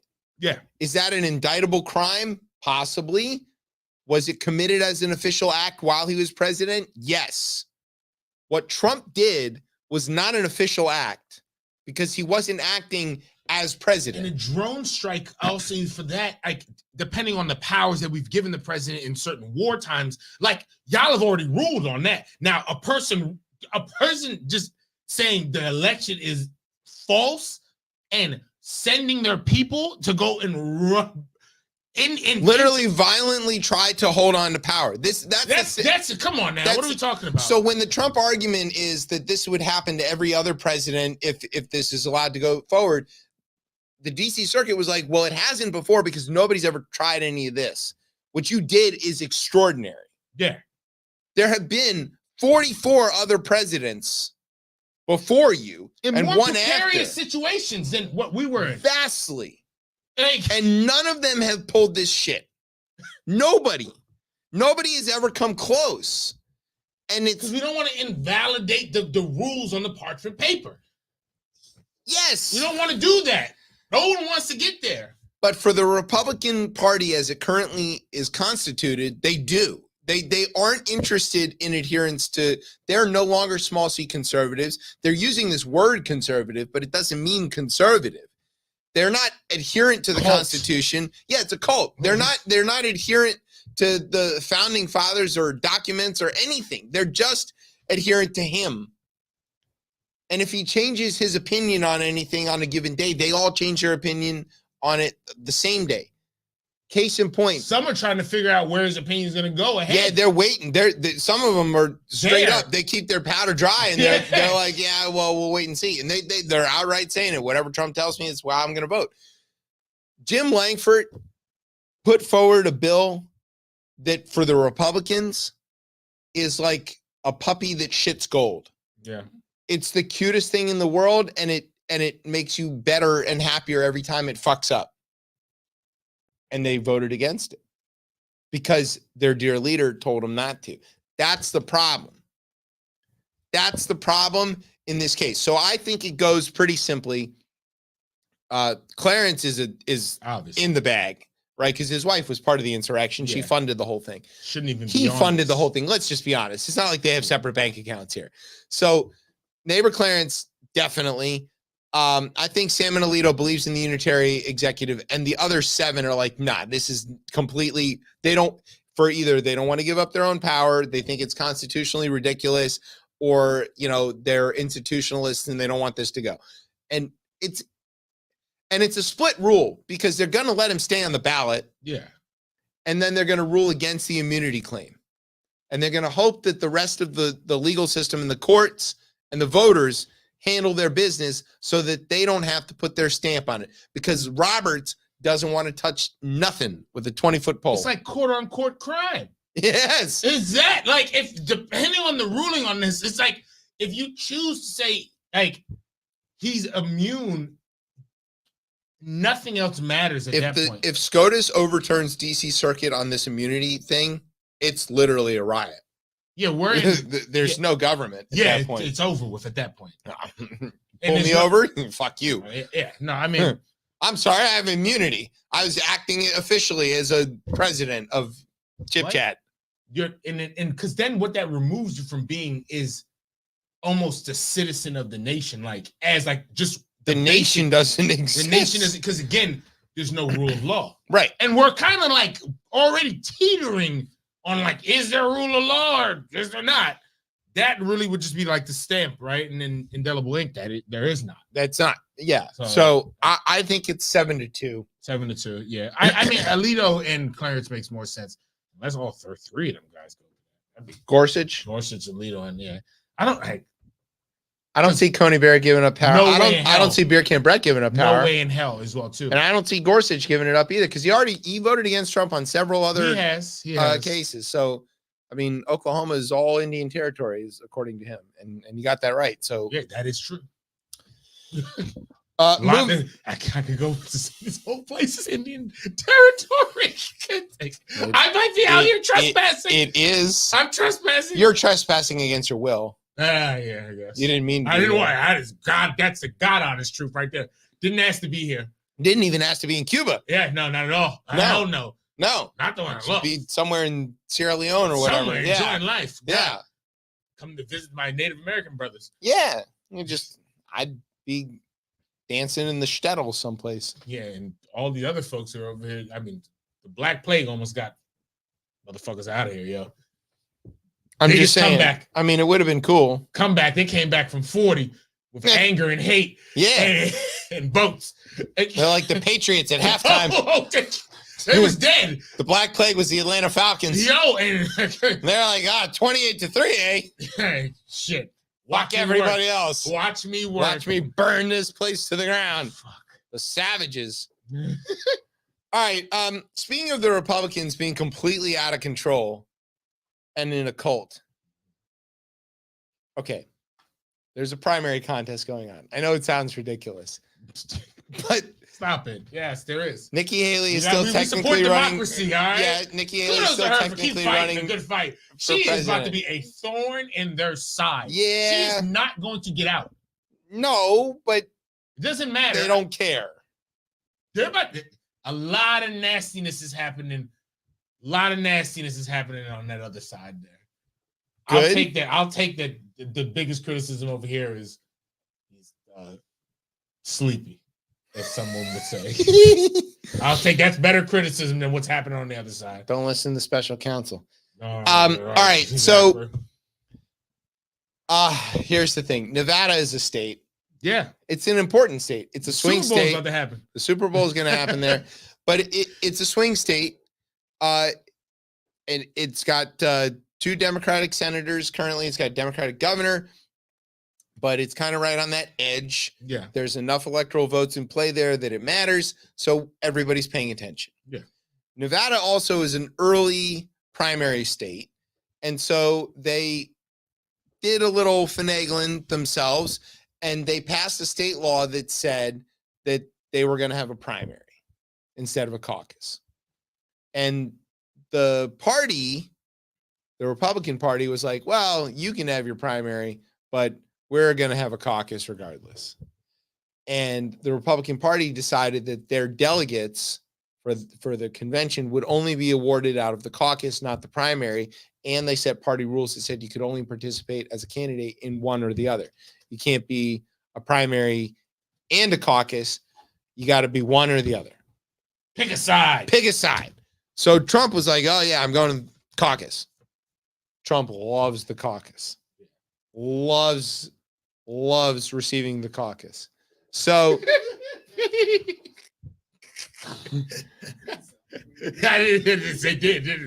Sounded weird, huh? This dick. Thank you. He got indicted. So 4 times. So hey, Marathon man. So Nimarata Haley decided that's her given name. Stop doing that. Not making that up. It's not helping. It's not helping at all. That's you're taking their own shit and doing it against them. No, I'm also degrading her for abandoning her roots. Or going by this fake name. She had a rough upbringing. Did she? Being brown in South Carolina. With a lot of money. Yeah, it must have been tough. Her doctor parents. So anyway, Nimarata decided she wasn't going to run up against Trump in the caucus.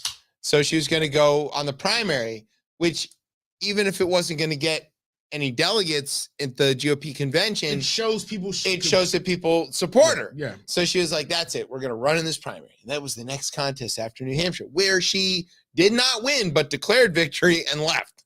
Crazy. Yo, I'm telling you, thorn in the side. Talk about election denial. Yo, and that man, the orange man, was pissed. He didn't even care he won.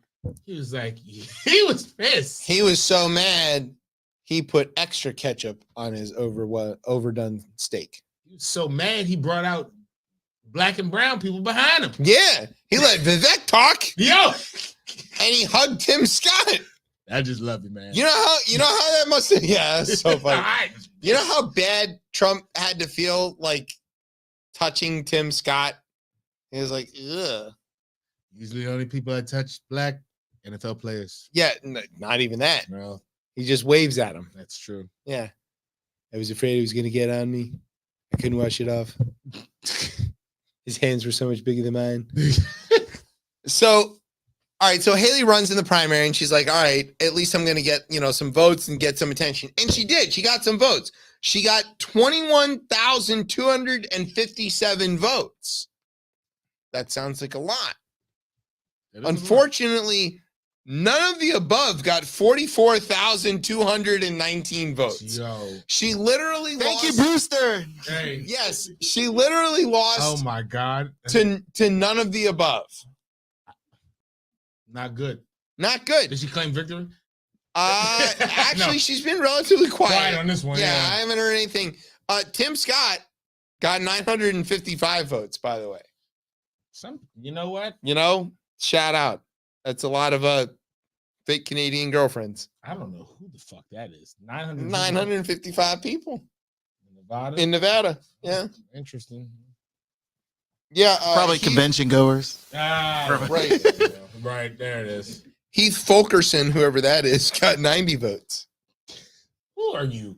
Who are you? I don't know. Heath. First of all, we're still making Heaths. I guess so.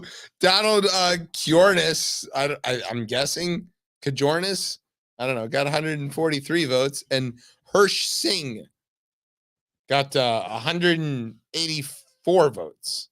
Oh, John Castro got 238 votes. There you go. Okay. So Castro's out here winning. All together, if you add them up, they got half of what Tim Scott got. Nevada's very tricky, though. I was listening to the run-up about Nevada, and just like they were in a barbershop, and they were kind of highlighting Hispanic voters, specifically Hispanic men. And the thing we know right now is that Hispanic men and Black men specifically are susceptible to this ridiculous Trumpness. And it's interesting as well, too, because it's kind of like, it almost feels like half like meme culture, half kind of like fuck the system in a sense. Like, we'll let the shit burn the fuck down because what the fuck? It's interesting. Like the highest, I was listening, I got some data from a pretty reliable source that was like, some of the trends in media right now are different, right? And where people consume media isn't not sitting down at 7:00 and watching the fucking night. They're not. It's on TikTok. And the last thing that really charted heavily on TikTok was, I believe, a Black man from Baltimore kind of saying, hey, I'm in a Democratic city. I'm in this, and what is happening? I vote and I vote and I vote for these individuals, and I don't see any difference. I'm very empathetic to that. I get it. I'm very empathetic to that because, proof is in the pudding on that. I just don't, on the flip of that, I don't see how you could look to say, will be okay with just like lighting a match to shit.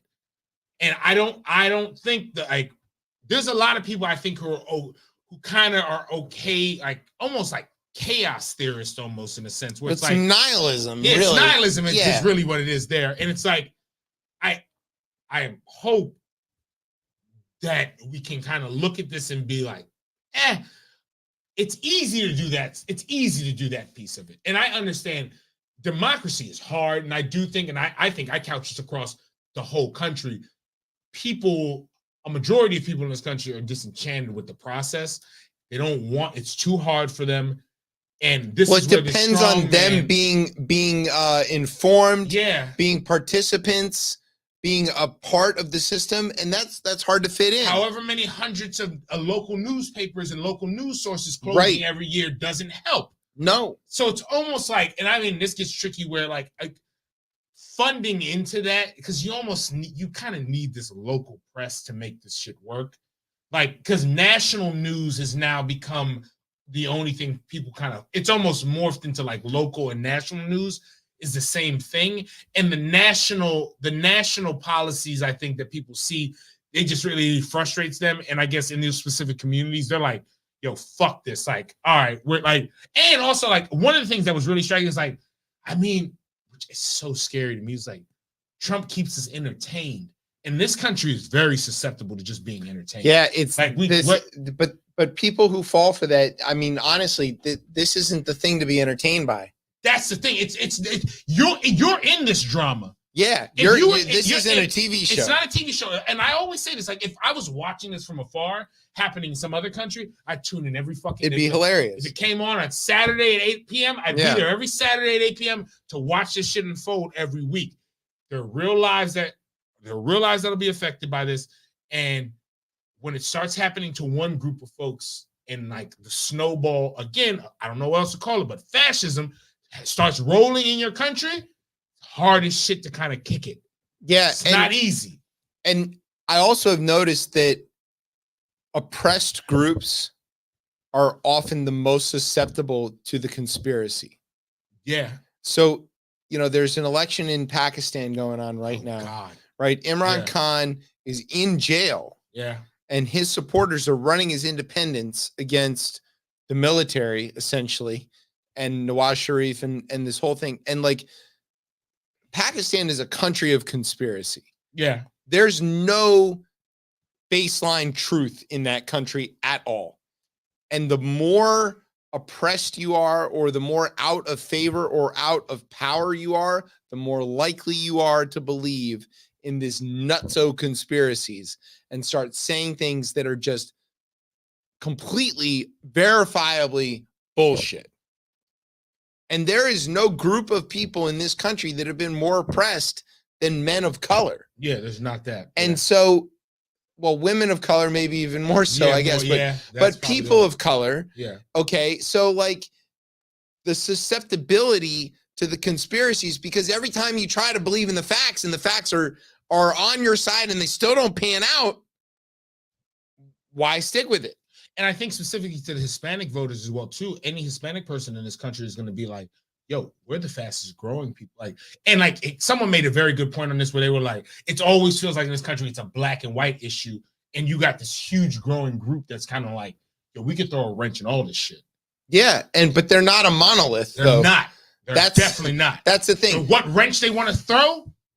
When you hear them say Latino voters, and they're talking about Venezuelan and Cuban exiles. They want to close the fucking border too. Yeah. They're not the same as Central South American and Mexicans. They're not in the same category. Yeah. Because they don't even think of themselves in the same category. No. So, and they don't think that their issues are being heard. And like the Trump as the everyday man is really weird to me. I don't know how that gets pulled. Like, all right, like because he talks like it. Yeah. Like he talks that, but like the facts are there. And like the same thing, even with like Joe Biden, like I don't look at him as like the everyday man. I mean, he's been a career. Except he is though. Yeah, I mean, yes. I mean, from the train, but like he's ascended in a sense through politics where both of these individuals, right, are far away, right, at this point. I think at this point, They are. Now, not the train riding Joe Biden, but no one's thinking about that. No one cares. Nickel coffee Joe Biden. That shit is dead. That no one is. But he still doesn't have any real money. I mean, not comparatively. Yeah, I mean, comparatively. I know where his house is in Rehoboth. It's near my parents' condo. It's nothing to write home about. Fair, but again, both of these. But I don't want to make it seem as I think anyone who's already been president. I think once you become president, you kind of eclipse everything at this point. Like sure, like that. But also too, I don't want to drink a beer with my fucking president. I don't like these. There's certain things that I definitely drink a beer with Obama. The everyday man thing of this is kind of like, no, I need you to be sound on policies. I need you to be able to fund the government, like very basic things. Like I need you to not cause chaos and pandemonium. And there's one individual who causes chaos. I agree with that, what you just said, but at the same time, hold on. Let's be clear. Brian, as the white guy on the show, has opinions. Yeah. Go ahead, white man. Yes. I still believe the fact I need a relation, some form of ethical eye contact to understand that we're here. Like the old school Martin was like, I get that. Here. I get that. But the thing is, it's like whatever Trump is saying, it's hypnotized. He's hypnotizing people. And I feel like even though he's claiming, we're here, really it's like, no, we're not. And everybody else is blinded by that. They're a zombie to whatever he's saying because of the fact like he knows full well he's selling bullshit. And they're not believing they're accepting his bullshit. One of Trump's great skills as a marketer and as a huckster is that he can talk for hours and say nothing. Nothing. And everybody listening hears exactly what they want to hear. She was wearing a very fancy dress. Maybe it wasn't so fancy. What the fuck does that mean? It's not just word salad at this point. It's word puree. I mean, it's marmalade. Yeah, it's just blended sounds at this point. It may as well be Enya music. Like it's just background noise. But if you want to hear, who does she think she is wearing that fancy ass dress? Well, you just heard it. And if you want to hear, well, she's dressed pretty nicely and women need a little more support than hey, Trump says he supports women. Both things people can hear in that statement. Yeah. And he says nothing all the time. When I was president, we didn't do this. I'm still president. We don't do this. And you're like, yeah. I don't think some of that is not true. All of it. All of it's true. And none of it's also some of it true. Like the people who are listening to this, the people who are getting swept up in this are all functional human beings. They're not idiots. Yeah. And it's foolish. We've done it on this show and written them off as just a bunch of fucking morons. They're not a bunch of fucking morons. Despite what I said literally 35 minutes ago. Yeah. The people they're able to operate. They're able to go to work and drive trucks and follow other rules and compute accounting and do all kinds of other things that are complex problems that they can solve. And then they get to this thing and they can't solve it. They can't apply the same critical thinking skills that allows them to sort out a budget to this man. And what is the thing that is allowing that to happen?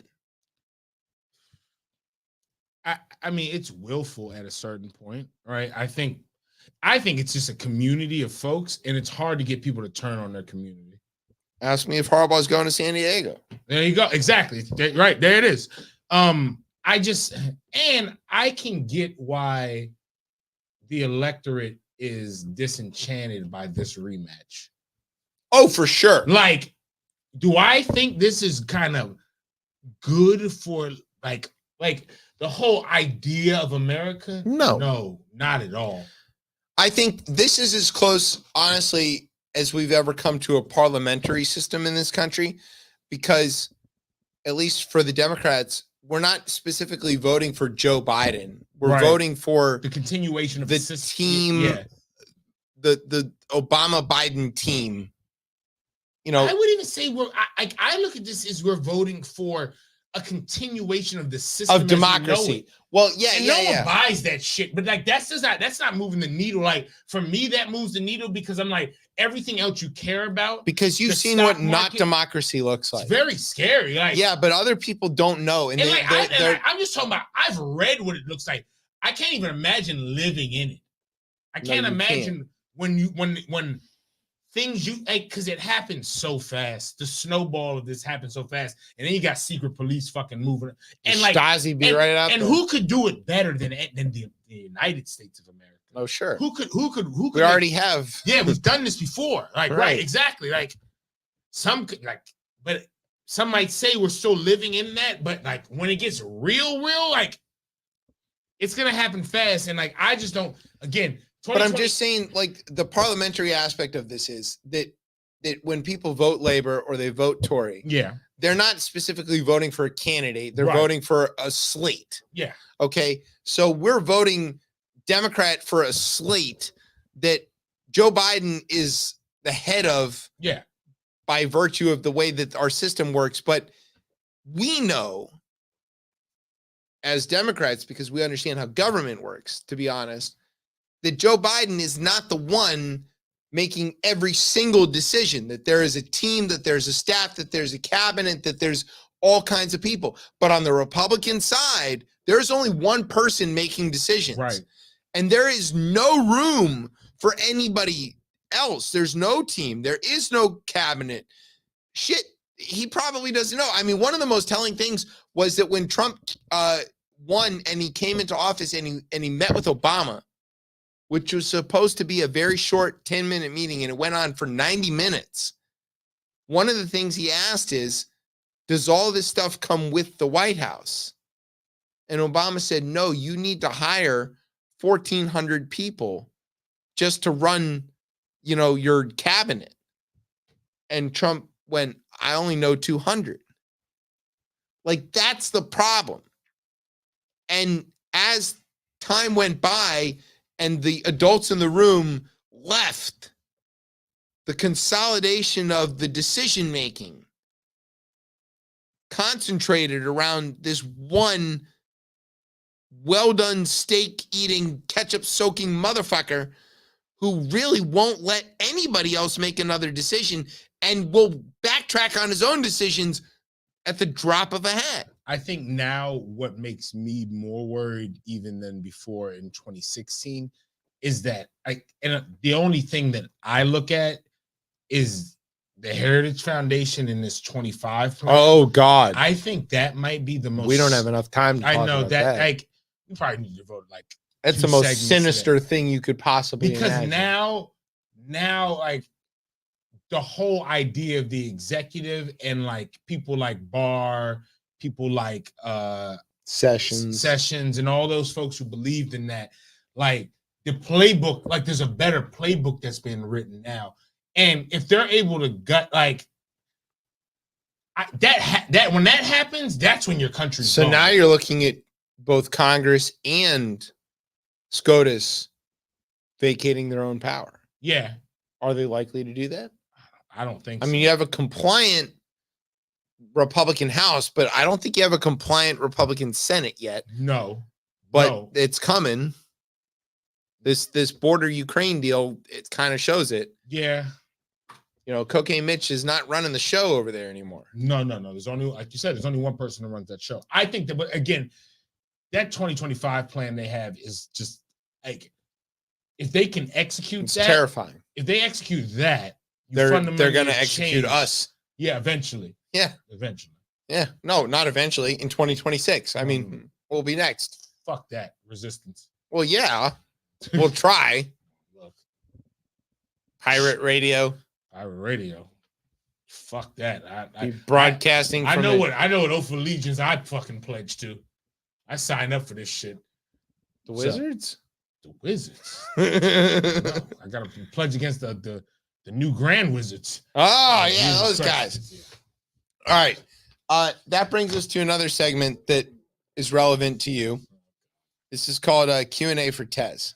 I got to be delicate here. All right. So many people are saying that you're British. Many people. Yeah. Best people, all the people. Only the best people are saying. Tezzy Blair. Yep. New Labor.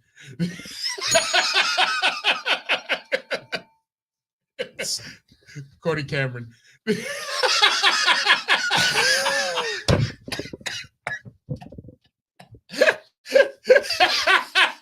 I want to caveat this with a blanket statement before we even talk about royal stuff. That Tory bullshit is Tory bullshit. I don't care whether it's in American clothes or Israeli clothes or anything else. Tory bullshit is Tory bullshit. Tory bullshit. Yeah. Okay.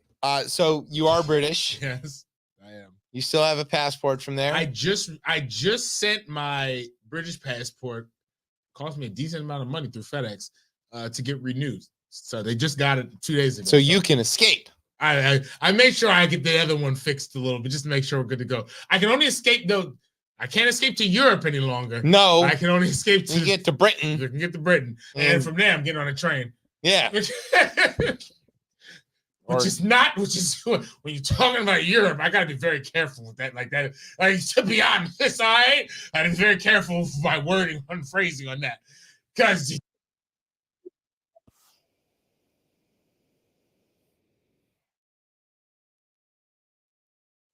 Yeah, the Nazi. Yeah, Europe is. France is on the edge. It's on the edge. They're always on the edge. Though. Yeah, they've been on the edge. Germany, they're still in the sorry phase. Yeah, I mean, just because of what happened. You're safer there. That's just it. Oddly, I can't believe Germany's the refuge. Oddly, but no, we're going to Ireland. That's where we're so running to. Yeah, because they run at 220, and I already know how to do the voltage over there, so I'm good. All right. Here you go. You ready? Yeah, let's go. You're a monarch. You've got the passport. That's why I checked. Yeah. Okay. Chucky 3. That's a good movie. Yeah. Chucky 3's got a cancer diagnosis. That's not good. Now we're not sure what kind of cancer. No. He had a prostate check, which he was uncharacteristically public about. It's good on him. Yeah. No, like Charles does a lot of things, but he's generally done a pretty good job of like drawing attention to shit that needs attention. And cancer screening, especially for things that are uncomfortable for guys, good on him for doing that. Use your platform. We salute you for that. God save the kid. Literally. He might be in trouble because apparently he's got a stage 3 cancer diagnosis or something like that. Is this stage 3? I think it's stage 3. It's something bad. It's cancer. It's cancer. Now look. Full stop. He's 75. Yeah. His parents are cousins. Stop it. Yes. That's true. It's true. Yes, but I know you're going. All right. So it's like, it's not shocking. I'm not like, oh my God, how did this 45-year-old in perfect health end up with, right. It's not that, but it's not great. But that is not what we want to talk about. Charles is married to Camilla. Yes. Which is how Fox News pronounces Kamala. Yes. Which apparently she watches to find out how her name is actually pronounced. Did you know that?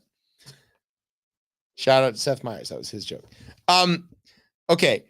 So Camilla is the queen consort currently. That's her official title. Although they dropped the consort on the website because it sounds salacious. But she's the queen for all operative purposes. And the question, but there's a king. Right. You do have a king. Yeah. So the question is, what happens if he dies? What is Camilla? Is this becomes one of those weird ones where you have like a person who takes over the queen? I guess you're the queen. What is it? What is the official name of them? So when the title. So there's the queen mom or queen mother is what happened when Elizabeth's father died. Yeah. And she ascended to the throne, and her mother, who was the queen before, change titles to be the Queen Mum so that Elizabeth could be the Queen. Correct. Okay. So officially what happens is Camilla would take on the title of Queen Dowager, which Not flattering. is simply defined as the widow of the king. So it's like, it's a really, just flattering. a dictionary decision, Yeah. but it's not flat. Well, Queen Consort's not flattering either. Yeah. Poor Camilla. Like, she's the other woman in this whole story. Poor Camilla. What the hell are we talking about? Yeah, poor Camilla. What the poor Camilla? And then she gets slandered with this consort and dowager. I mean, all She's she been did. around forever. Yeah. All she did was love this man who happened to be the prince And married to somebody else. But Yeah, whatever. It's not her fault. Yeah. It's his fault. We know what has to happen here. So what will happen is that if Charles dies, then Prince William will become king. And then Yes. Camilla, who is not his mom, No. will become Queen Dowager, technically. Yes. And that means Kate would become queen, I Queen. think. Yeah. Yeah. But queen doesn't matter when you have the king. Does it? Well, I don't know mean, how his this works. bloodline, I think, is more so like the direct bloodline. So Yeah, but that's why then you have to Archie have- or whatever gets to be what king needs or to happen. something. Yeah, I mean, soon they're gonna be calling fucking Harry and Meghan Markle. So when do we Soon. get to Queen That's Meghan? Soon, it's close. We're I getting, want an American queen sitting on that throne. That's what I want. That's when I don't think that's gonna happen. That's when Buckingham Palace closes. Yeah. Like the boards go up on the fucking. Hey, your tea party, motherfuckers. Hey. We got an American sitting on the throne. Yeah, everything closes at that point. You gotta close. You gotta close everything down. No, it's Gotta stop these borders. 51st state. 51st state before DC. Exactly. Yeah. I mean, they have a queen. No, I mean, I'm sure the Irish are rejoicing, as well as every other country in the Commonwealth. I mean, look, even when he got this, people wasn't excited. Like, because again, what's weird, I guess, is being Jamaican and people like older generations revered Elizabeth. Yeah, They loved her. They loved her. My grandmother's birthday and her are on the same, and they love her. Can't tell my grandmother nothing about Queen. Chewie too is like a saint to her. I can't say anything about it. Like nothing at all. She stands for the monarchy that enslaved our people and blah blah blah, and she'd be like, yeah, she didn't do presided that. over a lot of not good things. Yeah, but to her, Yeah, it doesn't matter. QE2 is untouchably great. Charles, I think someone pointed out to me, and I wasn't even thinking. They were like, "Damn, he just got there, and now And he's 75. I know, and you waited your whole life. You got there. You think you're in They're not making these monarchs like they used to. No, you think you're in the royal bloodline where everybody dies when they're 43, because of all the inbreeding and all that stuff. And then you're like, well, shit, mom, you're still, and then like she lives to be 93. He doesn't get to be king until he's 70. got great grandchildren. I mean, well, grandchildren anyway. Yes. Come on. The fact we still doing this shit is wild. That's the question. And the fact that this country loves. It's one of the weirdest. I don't. This country. I didn't even put this in the script. I didn't. Oh God. They love it. Long live the king. That is long live the king, huh? Who fucking didn't we fight 2 wars not to have to care about this stuff? So offensive for all Americans that when Brian, are you secretly Canadian? Why do you care so much? Well, I think it's kind of interesting to hear how the monarchy changes things, especially with Camille coming in and thinking the fact that everyone loves Princess Diana. Everybody did. Sure. Yeah. So the only thing close to Elizabeth. Yeah. So I just feel like it's kind of interesting and especially getting your perspective. I know for a while how you hate the Royals. So I just want to get your perspective. This is like I ain't wishing cancer on nobody. No. Like let's start there. No. Let's just start there. We're definitely not doing that. I do. Although that testicle tanning, Tucker, keep it up. Oh But yeah, like first of all, this shit is just figurehead shit. Like, yeah, at this point, I mean, the Even monarch Tories was done. The monarch was done after World War II. The Tories don't even rally around the monarch anymore because this shit was dead after like 1945. It's at the end of the war. The leader of the Tories is a brown man. That's. I mean, national food is Indian. Yeah, who cares at this point? Like, you go to England to get curry. That's. You go to Jamaica to get curry. Exactly. People are like, "Oh, curry goat is great." Yeah, and you're like, yeah.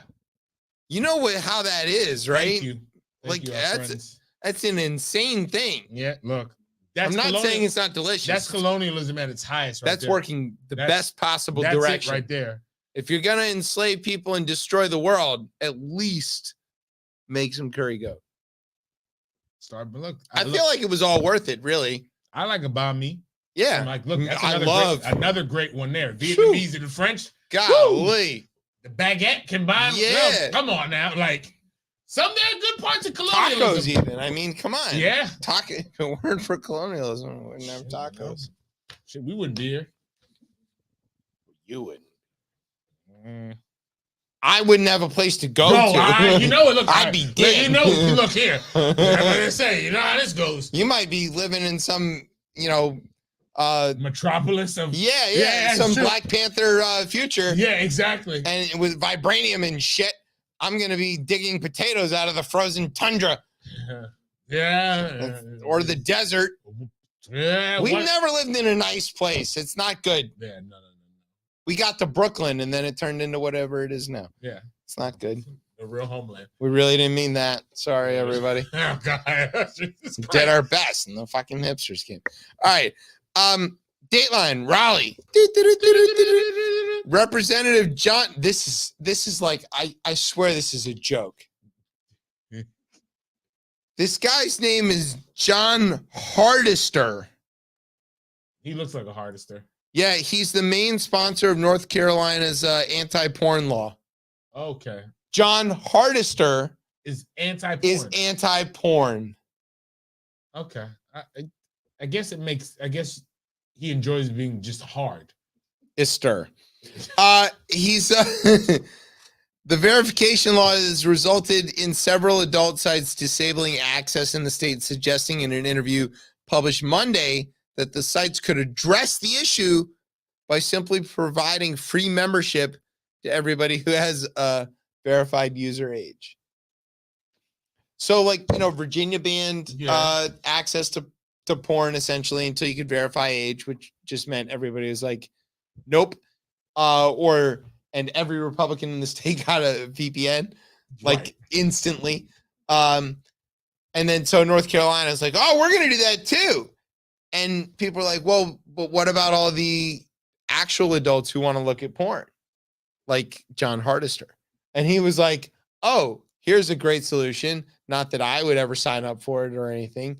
Why don't these websites just have a membership where they verify age? And then you get a username and a password, and you can just log in. Because, everybody watching porn definitely wants their username and password and birthday information logged by the porn website. Yeah, that all the data you want to give up. Yeah, to watch, Two Girls in a Cup or whatever.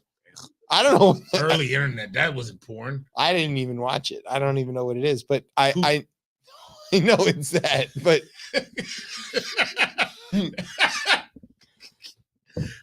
I'm just using it as a frame of reference. Fair. Thank you for explaining it in the detail. People don't know. That's early internet. But what? Okay, so here we are again. This seems to be a recurring theme on this show. No thanks to our producer, Brian. Why this? You want an angry state? Angry state of mind? I don't know. Why would you do this? North Carolina has enough problems. Yeah. Please let the good people of North Carolina take a good 15 minutes to themselves and handle it. This will get resolved. They'll come to their senses. Lord have mercy, I'm about to bust. Yo, that was nuts. All right, moving on. They have oral arguments around this? Oh!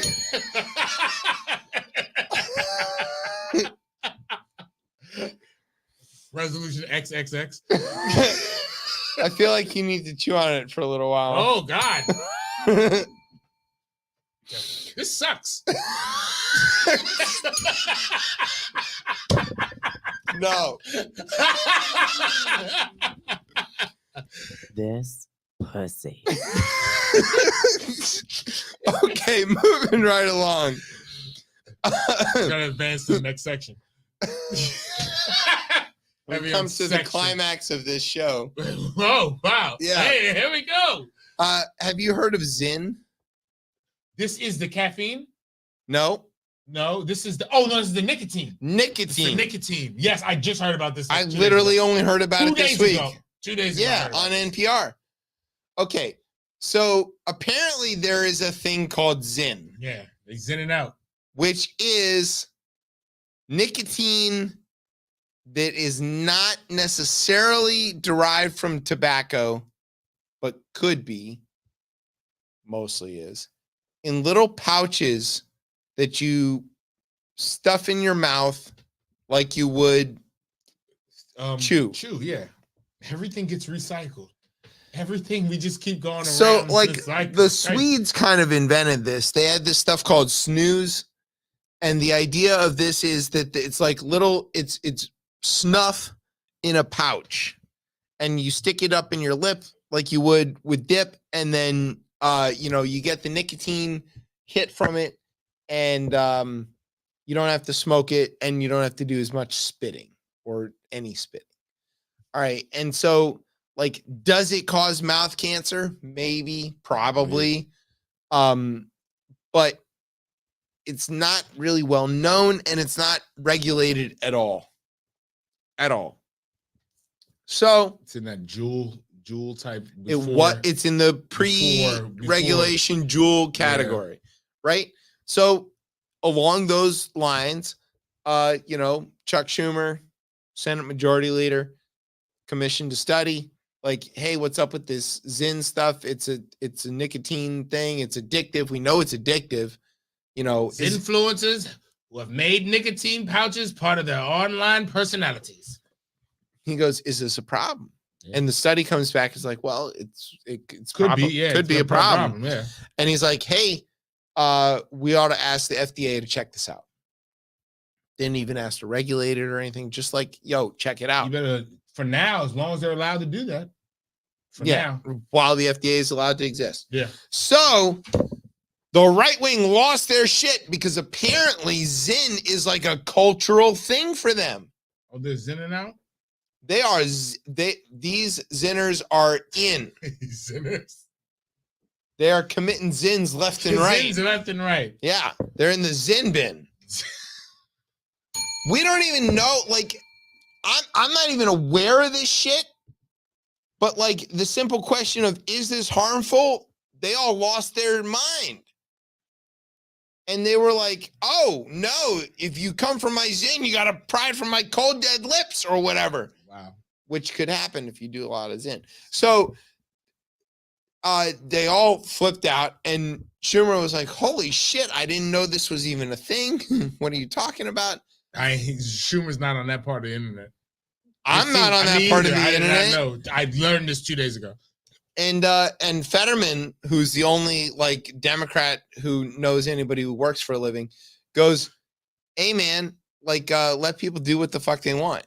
And everybody dropped it like a hot rock. New Hampshire energy. Yeah, except he's Pennsylvania. So dropped it like a hot rock, but that did not stop the right wing. It's too late. Tucker told everybody that nicotine's a mind-enhancing drug, and he uses this stuff all the time. The Zins people went crazy. The Zinsters are going nuts, and like first they come for your Zin, then they come for your guns, and then they so it became a political football. How many people are going to vote as a single issue voter on their access to weird nicotine products? Several million, apparently. That's insane. Yeah. Right. Things have become interesting again. What the fuck am I supposed to do with this? I don't know. Like, I don't know. It's your Q&A. Chewing tobacco. Like, it's not safer, right? No, it just gives you cancer in a different part of your body. In the mouth. I think it's a little less important than your lungs, I guess. And you too might be king.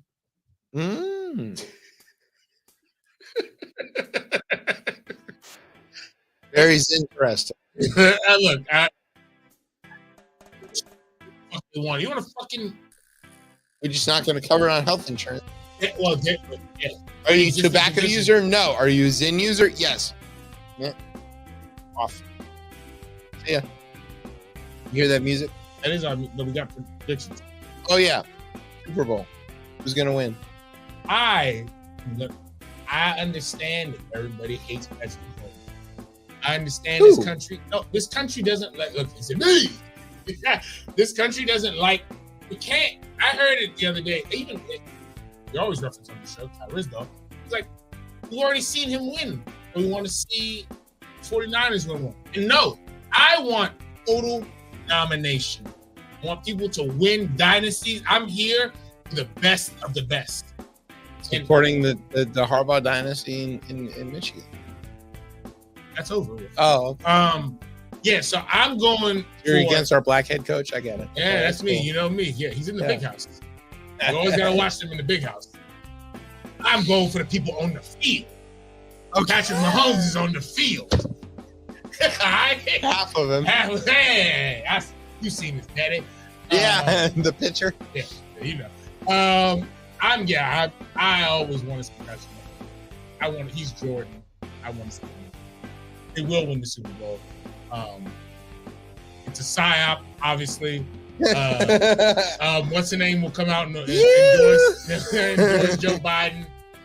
Her plane will land on the field. Right, yeah. She will kick Usher off the stage. That's right. Start singing songs I've never heard. And they're gonna win Grammys before she finishes singing them. Here's what's gonna actually happen. Kanye is gonna come out and bow down to her. Right. It's gonna be reversed. Yeah. And then he's gonna endorse Joe Biden. Endorse Joe Biden. Yeah. Endorse Joe Biden. Drake would too, but he's Canadian, so nobody cares. Yeah, who's he endorsing? I don't know. Trudeau. A moose. A moose. Yeah, but Kansas City's gonna win this.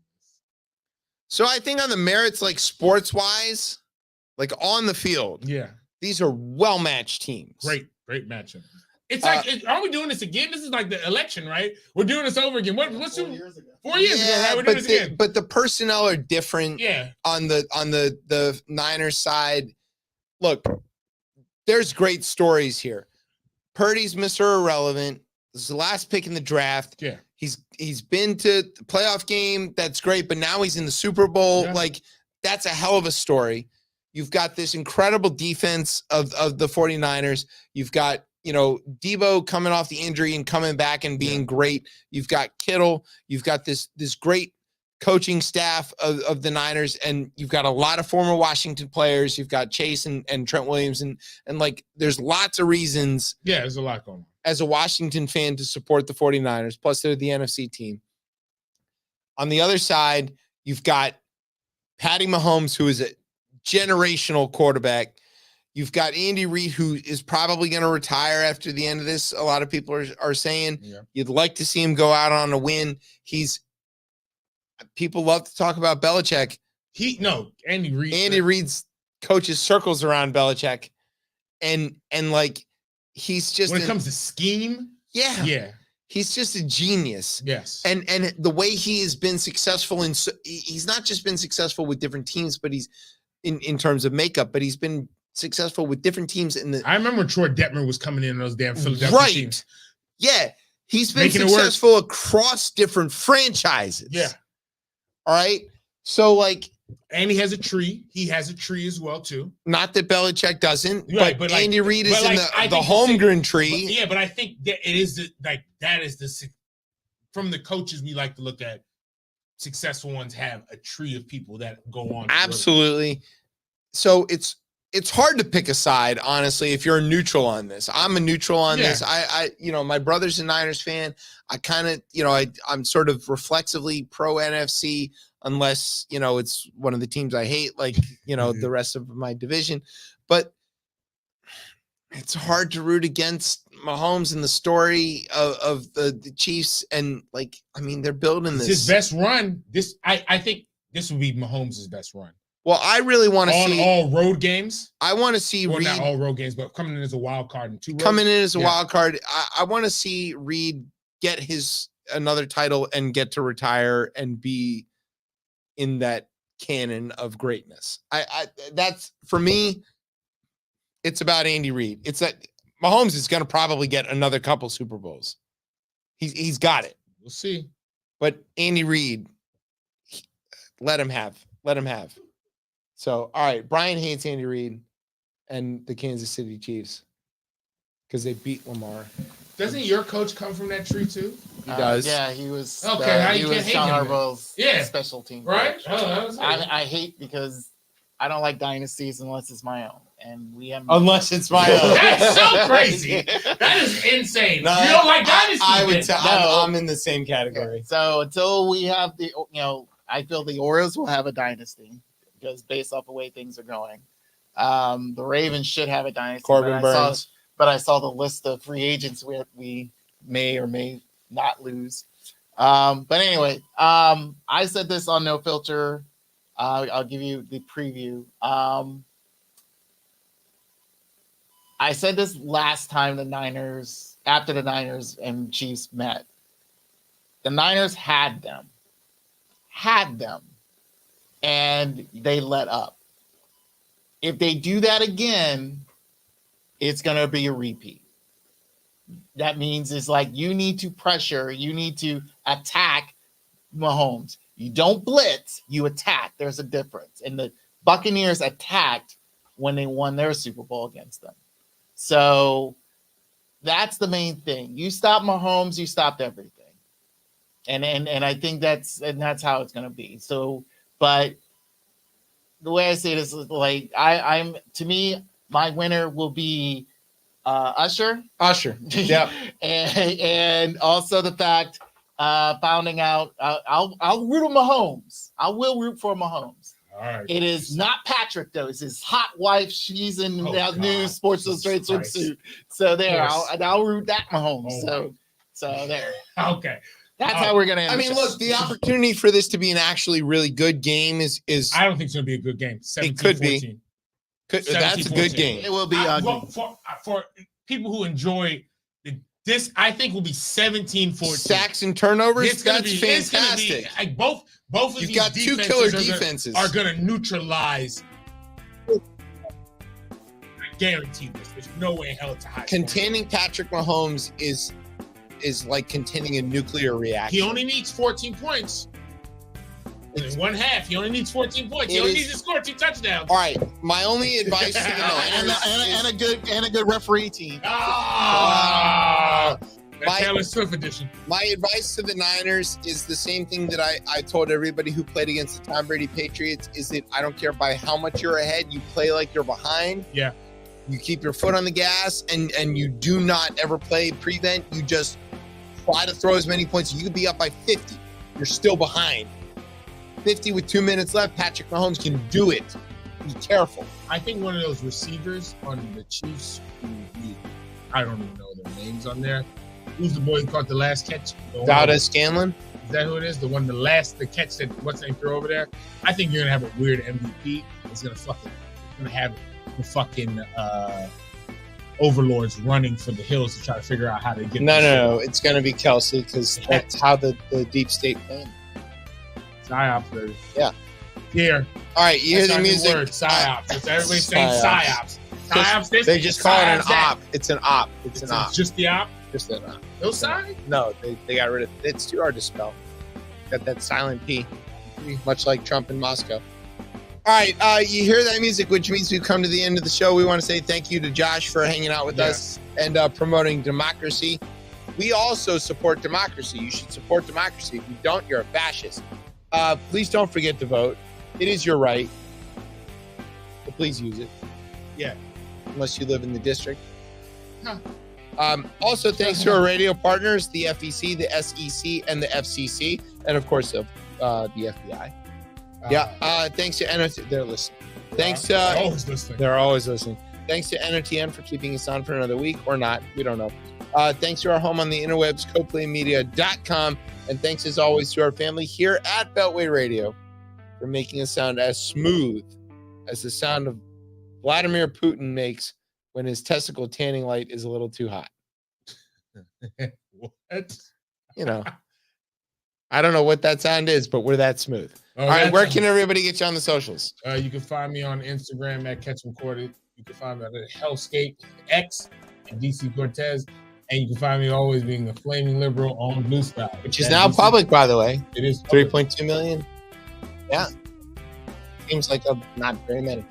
I have more followers on Threads. All right. You can find me and the show on Twitter at ChipChat RR. You can find us on Facebook or Instagram at RipChipChat.